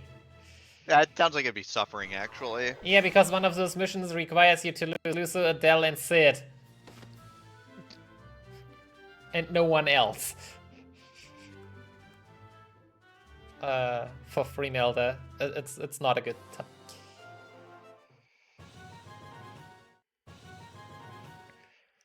Alright, so yeah. Adele got the potion, taking a nap. It's her time to spend 7 years in the bed. Nah, Wait, no. she's fine. Just for a nice slap fight, you know? Potion is way less violent than gun. When people really love one another, they just start slapping each other. That's not how that works at all, Nikki. It depends. But no, it doesn't.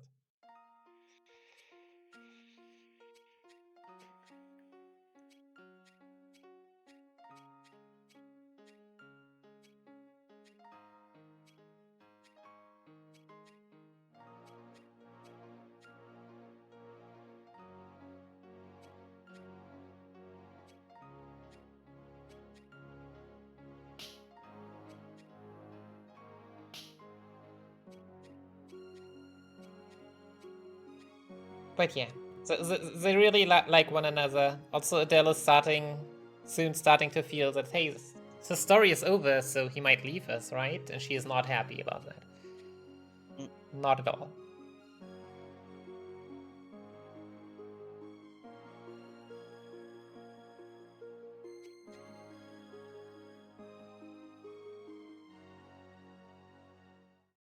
But yeah, at least it has turned a bit from I'm just here for funsies, which was kind of why she joined originally, to hey, I now kind of have emotions here, feelings for joining.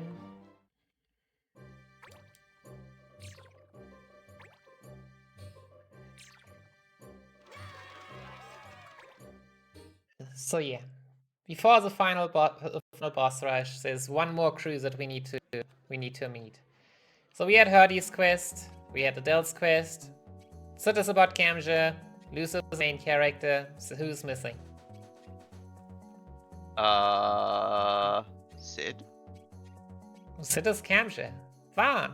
Right. Vaughn? Aye. It's time to meet our FF12 crew again. Again?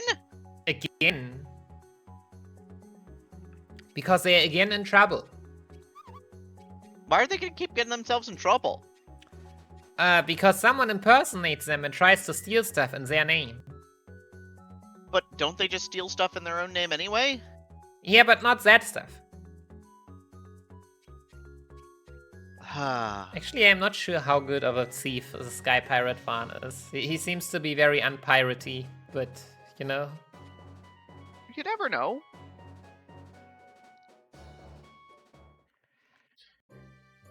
I feel like the storyline of Sky Pirate Van is not that well told, except for, what was it? Mind manipulating a mercenary to work for you instead of just paying him?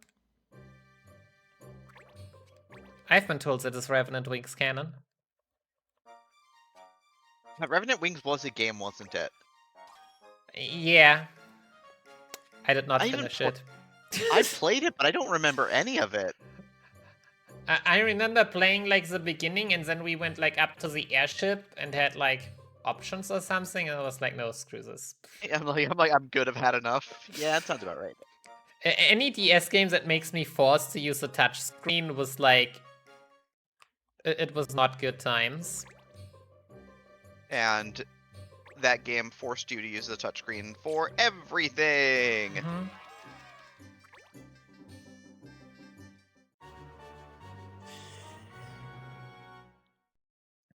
But yeah. Also, shoutouts to RNG. So we have a roughly 30% chance that the boss will come towards us. In normal fight, we lose, I think, 2 minutes, and if he runs away, we lose like around 3 minutes. But yeah, we have like a 30% chance to not lose any, or to save 2 or 3 minutes. But yeah, here are Van and Penelo, or people that pretend to be that. And they have friends with very, very iconic names. You might remember them once you see them.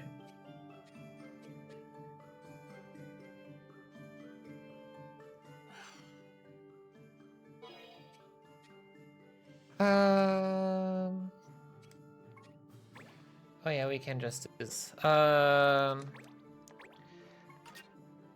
Silver bow, silver bow, silver bow, silver bow, silver bow.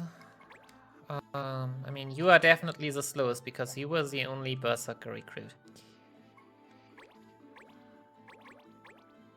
Why are we equipping silver bows here? For later missions. You know, removing confusion with silver bows just deals less damage. But if we get the Van come forward and we have fairy shoes on the last seek, we get 2 shots instead of 1.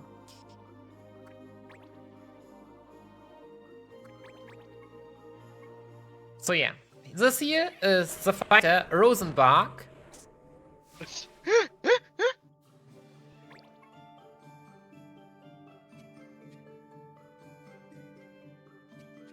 Pronouncing a German name English feels very weird every time, but I think pronouncing German names English always sounds weird. I mean, what else would you pronounce them in the German?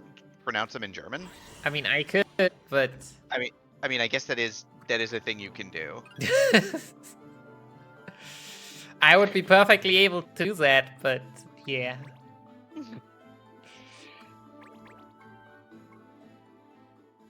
Are we just killing Van? I would be down with that. This is fine. Oh, sleep, confuse, immobilize. Sure. Whatever. Whatever. Here's Balti. Here's Balti. He's got a gun. If we defeat the leading Balti, we also break the law. Also rip Van. They really didn't like him. I mean, Luso, but still.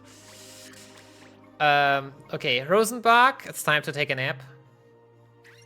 Please get out of our way. We have other more important people to throw water at.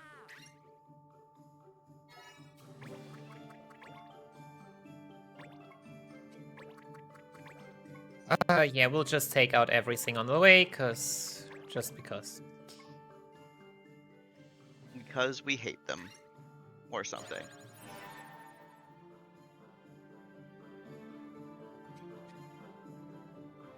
Yeah. I mean, Penelo gets an extra cutscene, and, like, in theory, you would want that one to get a turn earlier, but who cares?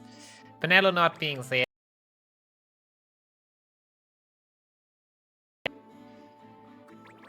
Here's Oh, this definitely is not the reason man. why you wouldn't want to equip the silver bow. Please don't. Thanks. Because we have one in reserve, but, I mean, you don't want a menu again to re-equip it. Then again, we will go into the menu still anyways for marathon safety and such. But, oh yeah, also there were Pulam and Arsh, two very important characters that you all should know. I remember Arsh. Right? Princess Arsh of Dalmasca. Fan stepping onto the trap. Jeez, wait. What? Nope. I think it's one more square forward. I think they are I thought they were both traps. He might just also have an ability that doesn't trigger traps. Whatever.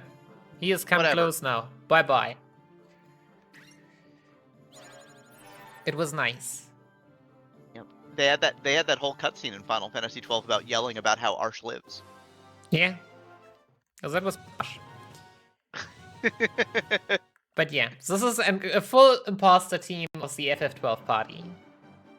Which is neat. Sadly, besides Pinello and Fan, the only FF12 character we meet, I believe, is Elcid Margrace for some reason. Yeah. Wherever that was one. Who knows?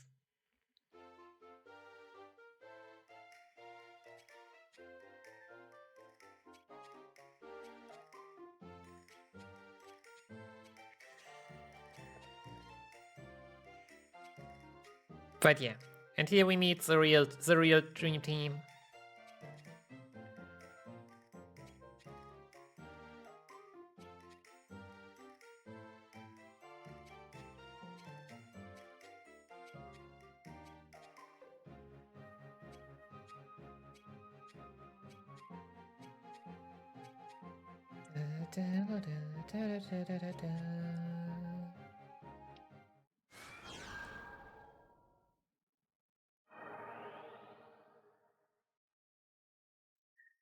But yeah, that was 19. Now all we have left is a meet with Illua once again. Which, yes, it takes a while. But yeah, we get to yell at Illua. Yeah. You get to ask her things like, why are you doing this? And where did you get your hair dyed? It looks really good. It looks really good. Good blue hair is not easy, but Illua really pulls it off. Very well.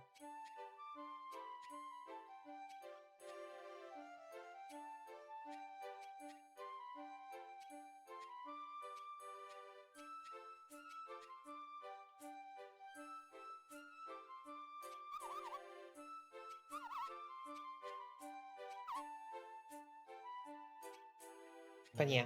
Also from now on we are getting to fights where we can realistically actually die again. Yeah. So being a bit careful, gotta be a bit careful about that.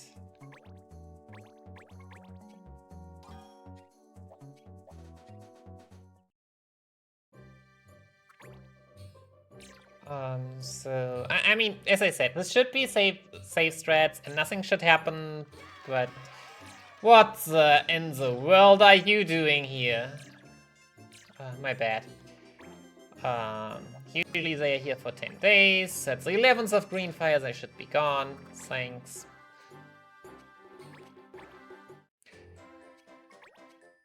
What have I learned today? The recruit 6 seek is not a good strat. But it's fine. We are not day dependent anymore. Nope. So the loss of days really doesn't matter. So why would you call this a gloomy place? This music is awesome.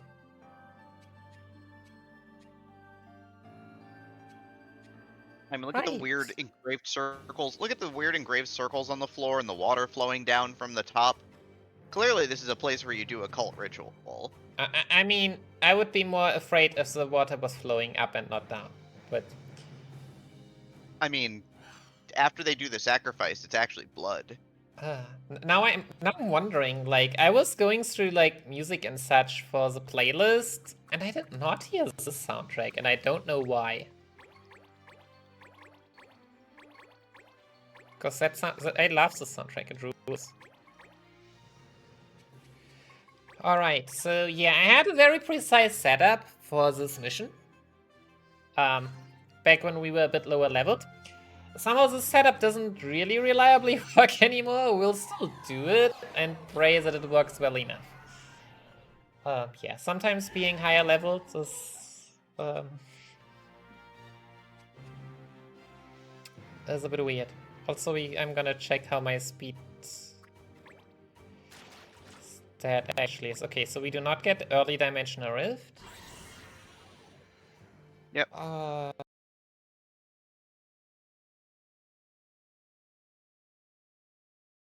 Like in the days I was, for example, preparing for the red mage to always go in the direction of the waterfall. Which I'm still preparing for, but... Okay, second seek is faster, third seek is... Oh gosh. Where's my number one seek so slow? No, you're gonna wait. Yeah, you are gonna wait, because in theory this Seek's job is to attack that Moogle, because that Moogle has haste gun. And if you get haste good, it's a problem, because then all of a sudden the enemies are going real fast. Yeah, but fortunately this Moogle also has MP shield. Which is also the reason why we want the silver bow, because more range. And I mean 10 damage we can also deal with the silver bow. And thanks to MP shield, yeah, the first thing that goes away are the MP, so that way we can almost always ensure that it never reaches the full 20 MP or 18. There's also another spell, I forgot which one though. Okay, that's good. I mean, yeah, rip that Seek, but...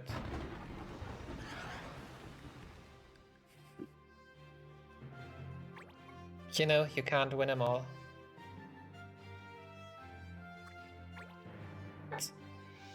Summoner, why? What are you doing? You're supposed to run down on the side, not run back into the middle. Well, Divine Retribution for attacking a Moogle? I'm not sure how I feel about that. But yeah, no, like the Summoner and the Red Mage are definitely the dangerous parts. The Moogle can just be shot from afar. The Arcus is completely useless. Everyone's getting potioned. Yeah.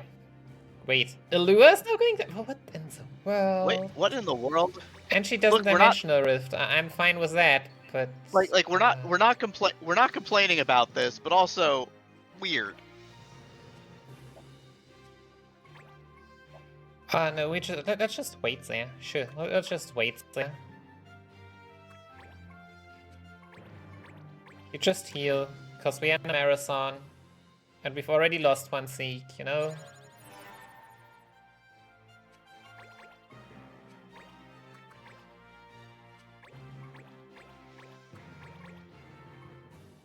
You'll just get the first potion, because we're here, and why not?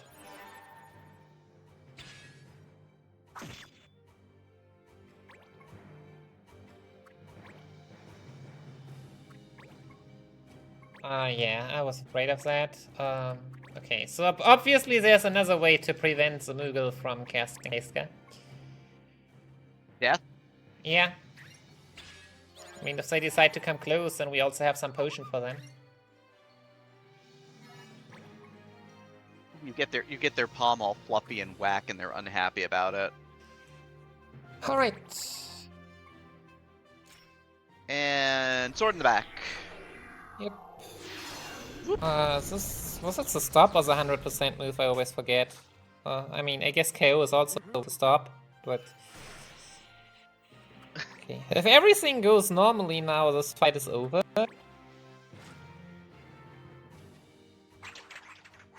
I didn't There's the remember trap. that there was a trap there, but good on her for stepping in it. yeah. Also, bless the 4 jumps that Seeks have, that Rangers have, because they aren't OP enough on their own.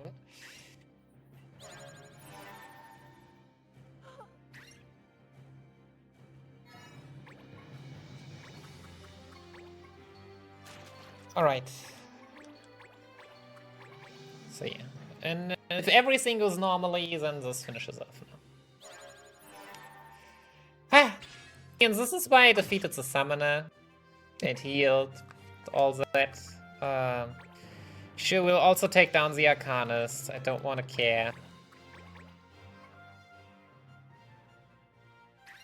We are losing a bunch of time here just now, but you know. Can only play the hand you are dealt.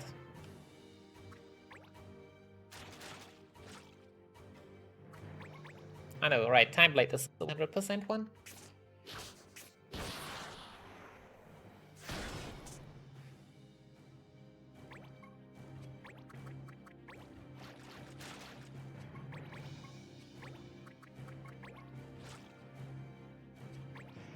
Alright, potion number 2.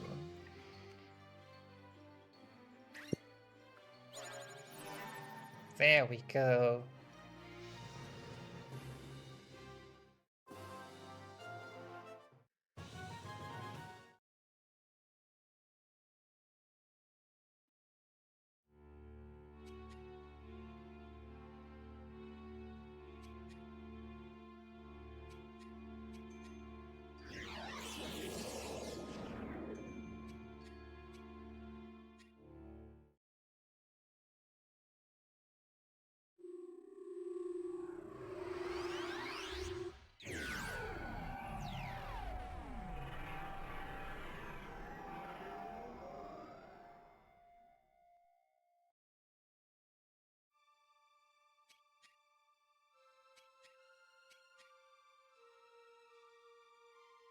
Back to the Dimensional Rift for the end. Elua once again really didn't like our book and all that. Decided, hey. I think this time she just opens a Dimensional Rift on her own. Cause something. Because she's very powerful, actually. She don't need no Kamja.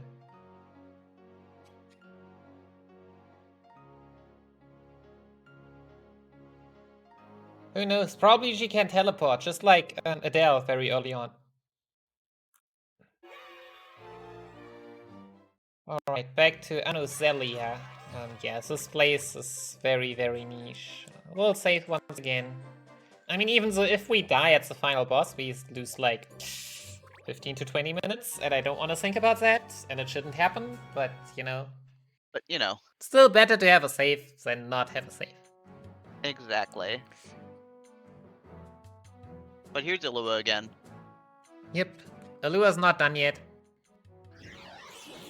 She's all like, I pulled you into this dimensional rift for a reason. I'm gonna show you my dark and evil powers. Didn't she already do that like 3 times? Yeah, but now they are more dark and evil. Also, yeah, this is the 3rd time now. Unless you call the brainwashing Adele one also one of those. Then this is the 4th, I guess. I mean, brainwashing somebody is really evil. Yeah, but Adele also made it really easy. That's no justification. You can't just go brainwashing people because you're more powerful than they are. That's illegal. But that's how the world works. Wait. We're getting too dark.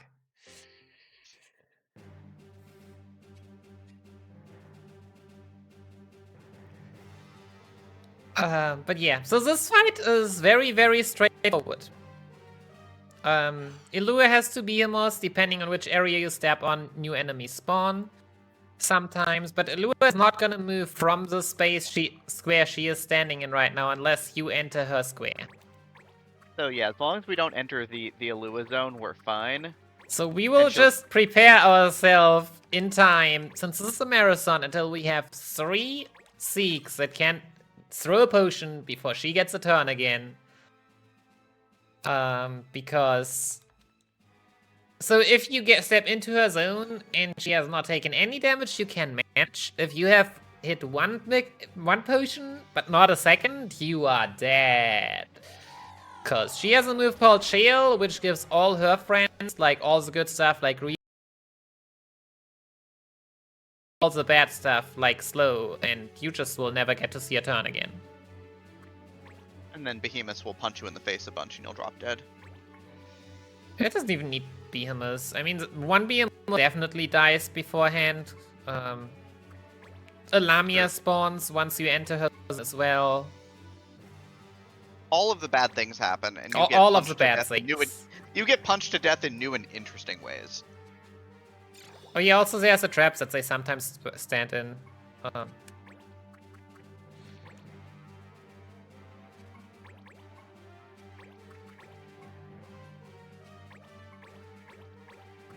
But yeah, but let's just...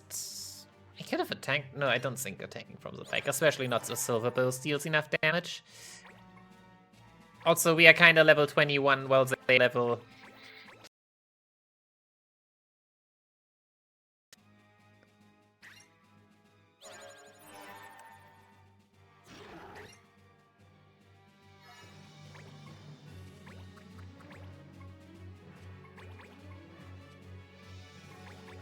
yeah, you can just wait here for a turn. Yeah, she will cast Saber on one of those turns, but that's about it. We don't even need to heal, like, any attack from the Behemoth. That was really nice.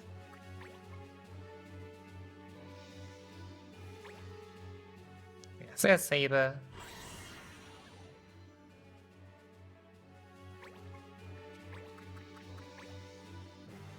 Alright, one... So yeah, this is where we get number 3 from.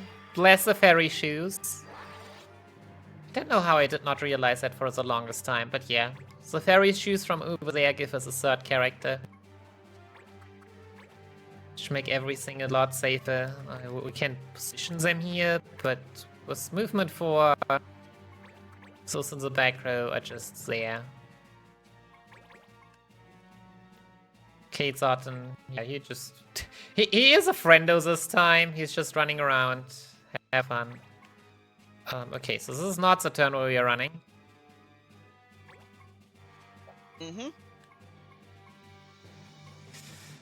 Oh, I said 3, right? I hate it. Yeah, you said 3 because... I don't get 3 this time because everyone but that one is... Yep. So in any normal run I would not have done that, but since we are trying to go marathon safe... Yeah, the number is 3 because we're trying to buffer basically buffer for a miss, because if you miss 1, well, at least you have 2 others coming. If you miss 2, well, I mean, you know... Yeah, but at that point... Sometimes game bad. Yeah. At that point, everyone should just laugh about it. Let's just be honest here. Yeah, then it is literally just sometimes game bad, and then you just... whatever.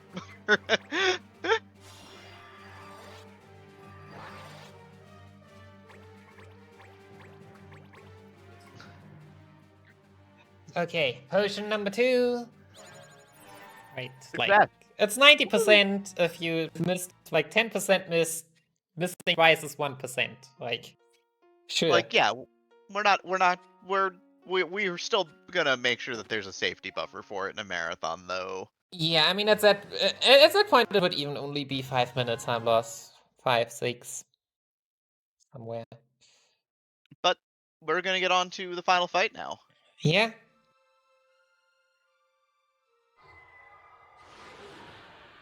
Judy goes up in power. Drops her own book.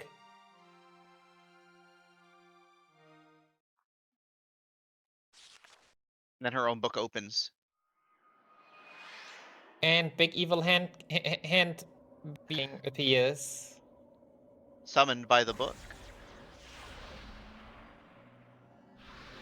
Just with more than just the hands this time. Here's the rest of Nukia.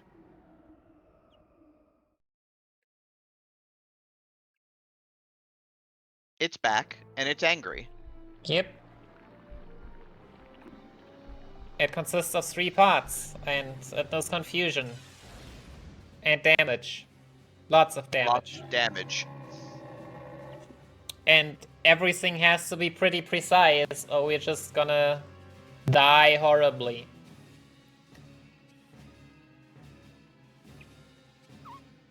For that, I will go also to the menu again. Yep. But yeah, there's a hand, there's the lower core, there's the upper core.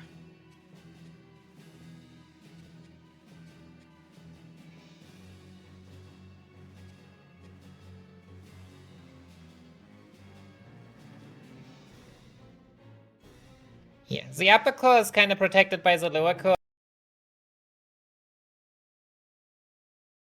And the hand will start teleporting you randomly through the map, and so you also just want to kill the hand. So the hand is powerful, you don't like leaving powerful things alive.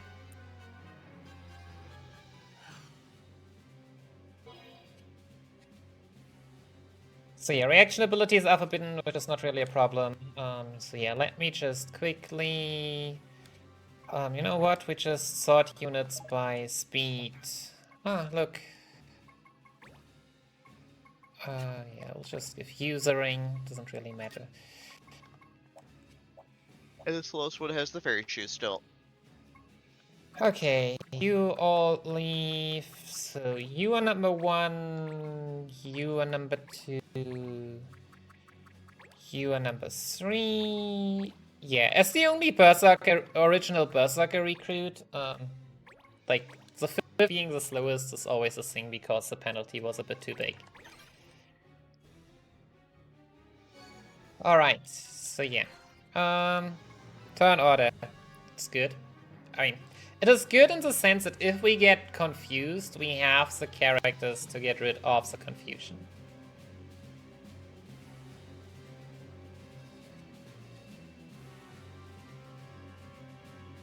Catastrophe. Catastrophe is nice. That's just a defense debuff. Don't really care about that. There's the hand. And more catastrophe. Nice.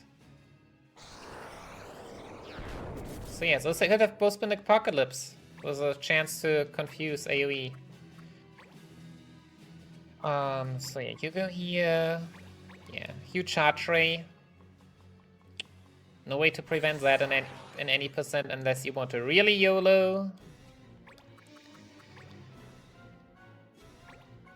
You go and donate the first potion, I mean. Flash some water on Nukia. Flash some water. Some holy water for this unholy being. The Wisp will teleport.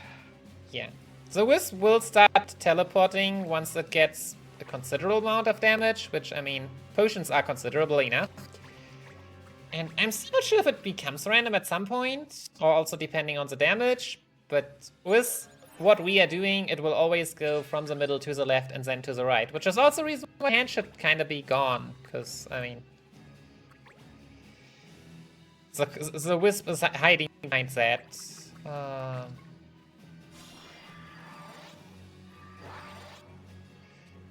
So yeah, also the reason why we need the fairy shoes in order to limit this distance. Else we would not be able to instantly get a second hit in. Which is important, because now the big core will focus on healing up the small core again. Which means the small core cannot get charged, and yeah, the big core can also do something stupid. Luso goes 1 to... yeah. 1, 2... We'll just go 2 to the left. 2 to the left should also work. Just in order to make sure that not all 3 of them can be AoE. There is a wombo combo here in Sanctify into Consumption, and then everyone here down here dies. Could you just miss? Which is also why we have the Angel Ring, but get... Oh, goodness. Don't do anything stupid now. Please. Like, shoot your bow at somebody. This is not Keikaku. I repeat, not Keikaku. Okay, this is just shooting. Elixiring himself is actually not that bad. Like, that's actually probably one of the best outcomes you could have gotten there, honestly. Yeah, I mean, yeah, we wanted that heal for sure. Okay, so you heal. Patch yourself up. Yeah, we would use the Eureka Crystal if we had done the pop quiz, but the pop quiz is like in a weird month again, and then we like need to go through. Him being alive doesn't matter. You just throw in as a potion. I mean, I'd also love to heal him, but you know, can't have them all. Maybe the Seek from up there, from the middle, could have actually removed the confusion, but whatever. Here we go. You be unconfused. Oh, wait. Oh. Okay, this is why Lucy has enough distance that the one on the right there, he would have died. Also, bless that elixir in confusion. Really paying off there. Teleport, heal yourself.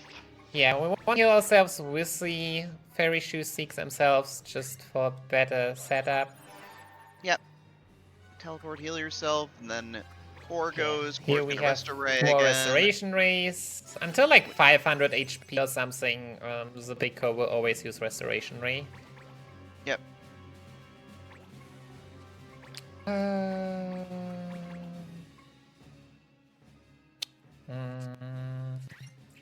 Okay, so hand is down. This actually now opens up a pathway to the right side as well. Yep. The question is now how I'm healing the two Seeks while running upwards and getting confused, and you know, or maybe getting confused. At least the Small Wisp does not know any damaging abilities.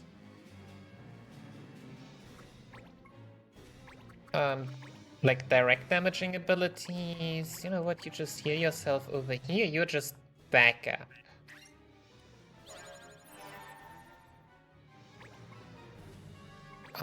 You wait. You wait. Yeah, you Apocalypse, of course. Could we just not be confused? No, we cannot not be confused. You Restoration Ray. So yeah. Keeping to the other two spots just for when the Wisp changes positions again.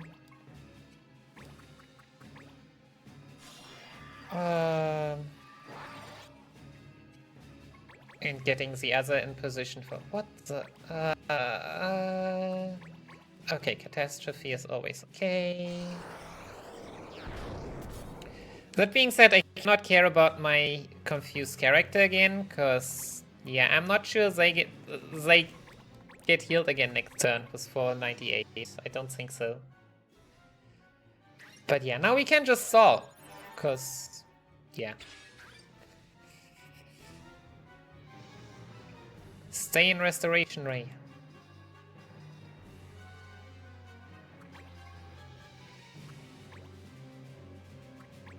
The fight is definitely a lot more scripted if we had that AoE heal, but spending 4 or 5 minutes for that AoE heal, just a lot of things have to go wrong for that to be worth it, and we are not there yet.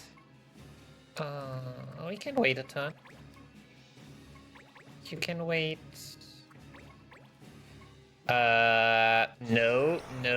Could Apocalypse just miss for once? Thanks. Yeah, actually it can. Maybe it'll miss once.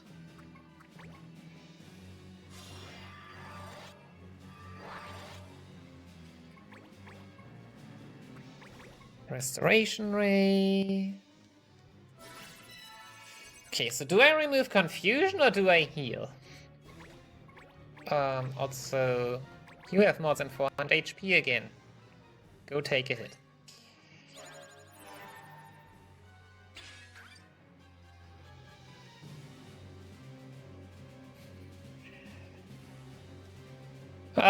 Yeah. Or wait a second. Yeah, I mean you just don't do anything. Oh, that's actually as perfect as can be, I think.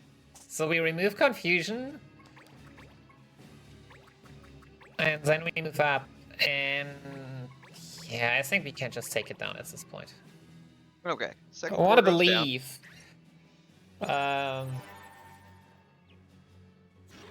So now we get to the big one. The big one is evil. So remember Sanctify? This boss has Giga Dust, which is basically Sanctify. It hurts. AoE, lots of damage. It has a few other abilities that we would really prefer seeing. Like Punishing Ray or Rewind. Rewind is what we really want to see.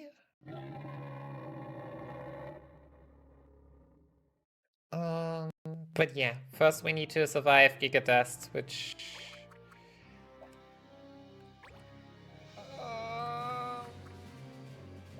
No, I will just wait here. So that I can be sure that I can heal off Giga Dust.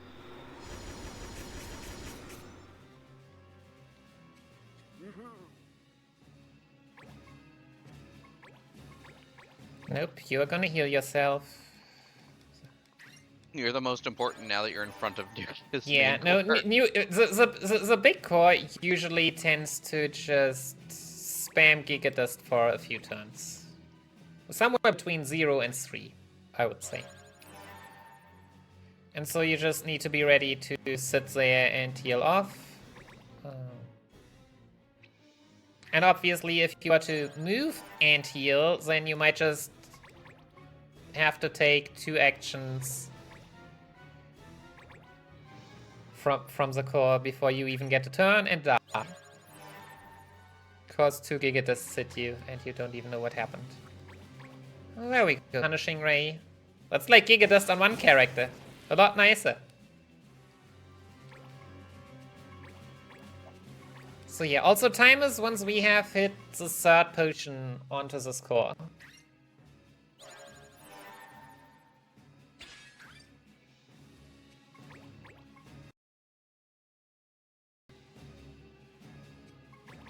So yeah, we've seen Punishing Ray. All that's left is Rewind. Rewind turns 3 of these blue crystal yellow, and previous for its signature move, which is called Grand Cross, which people might know from FF9. But all Grand Cross does is deals the same damage as Giga does around those charged up stones, which you can also like uncharge again by just bopping it once with an action. You know what? Take potion number 2. Feel my setup is good enough that I can just not completely care about the Seek's life. Like, we have people standing here, chilling. Marching up slowly. Backup plans in place. Yeah.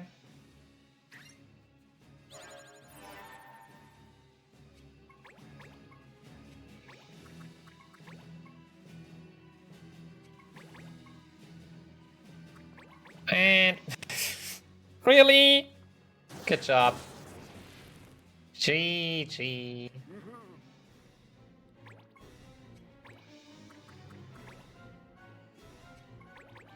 Yeah, sure. Now you move forward. That's not smart. Why? Why do you have to I should have revived for the YOLO. The problem is you cannot see how the turn order is when reviving.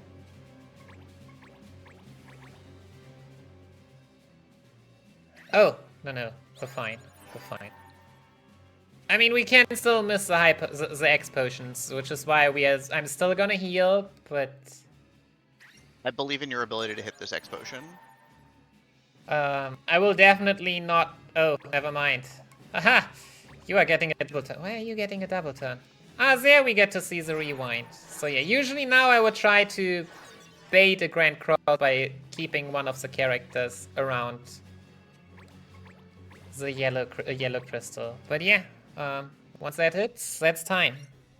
And time. Time. GG. Gee, thanks.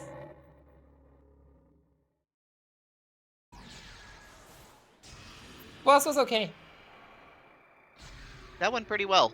It was a bit of a hiccup, like not smooth, but could have been way worse.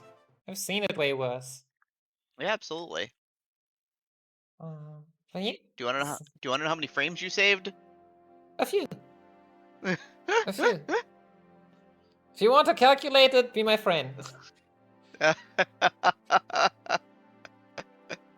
yeah, especially after that start, like as I said, this marathon safe route is putting in like it's not good enough for world record. Like it wouldn't save you. Maybe if you're really lucky, you could save like 12 minutes, but realistically, yeah, I think for marathon safety, we didn't even trigger the angel ring, for example. Yeah. I forgot about that one. 7 minutes underestimate, so hey, you did it. Yeah. Yeah, so that's Final Fantasy Tactics A2. I hope you all enjoyed it. If you want to see more, I don't know when my health second lets me stream, but I'm not done with this game yet. And yeah, otherwise, usually doing lots of Final Fantasy stuff. I mean, I have run 20 of them. Also, many of them in succession. So, that's like at least 19 more Final Fantasies than I've run. You have never run 4? Or Mystic Quest? No, only randomizer for 4. Never run Mystic Quest. I did Kefkit Narsh a few times, so I guess that kind of counts. So you could learn F6 any percent, that's fine. I don't know more about FF6 since that either. I mean, I too love losing my runs to IAF over and over again. No, any percent. 52 deaths. Final Fantasy? Oh, for Final Fantasy 4 or Final Fantasy 6? Oh, true any percent, right? Yeah. Not. No, it's a real any percent. The truest of any percent. But yeah. Else, yeah, usually I stream around this time. And I think... Hey, Marathon, got 5 minutes back. I'm happy about that. I'm really happy. Maybe we should clear out of here so that we can keep the line moving then, so they can keep catching up. Yeah. Dolph's next. Thanks for having us. He's incredibly entertaining. Not as entertaining as Nikki, but incredibly entertaining. I have to say that you're the best, Nikki. I have to. I'm required because you're the best. Oh.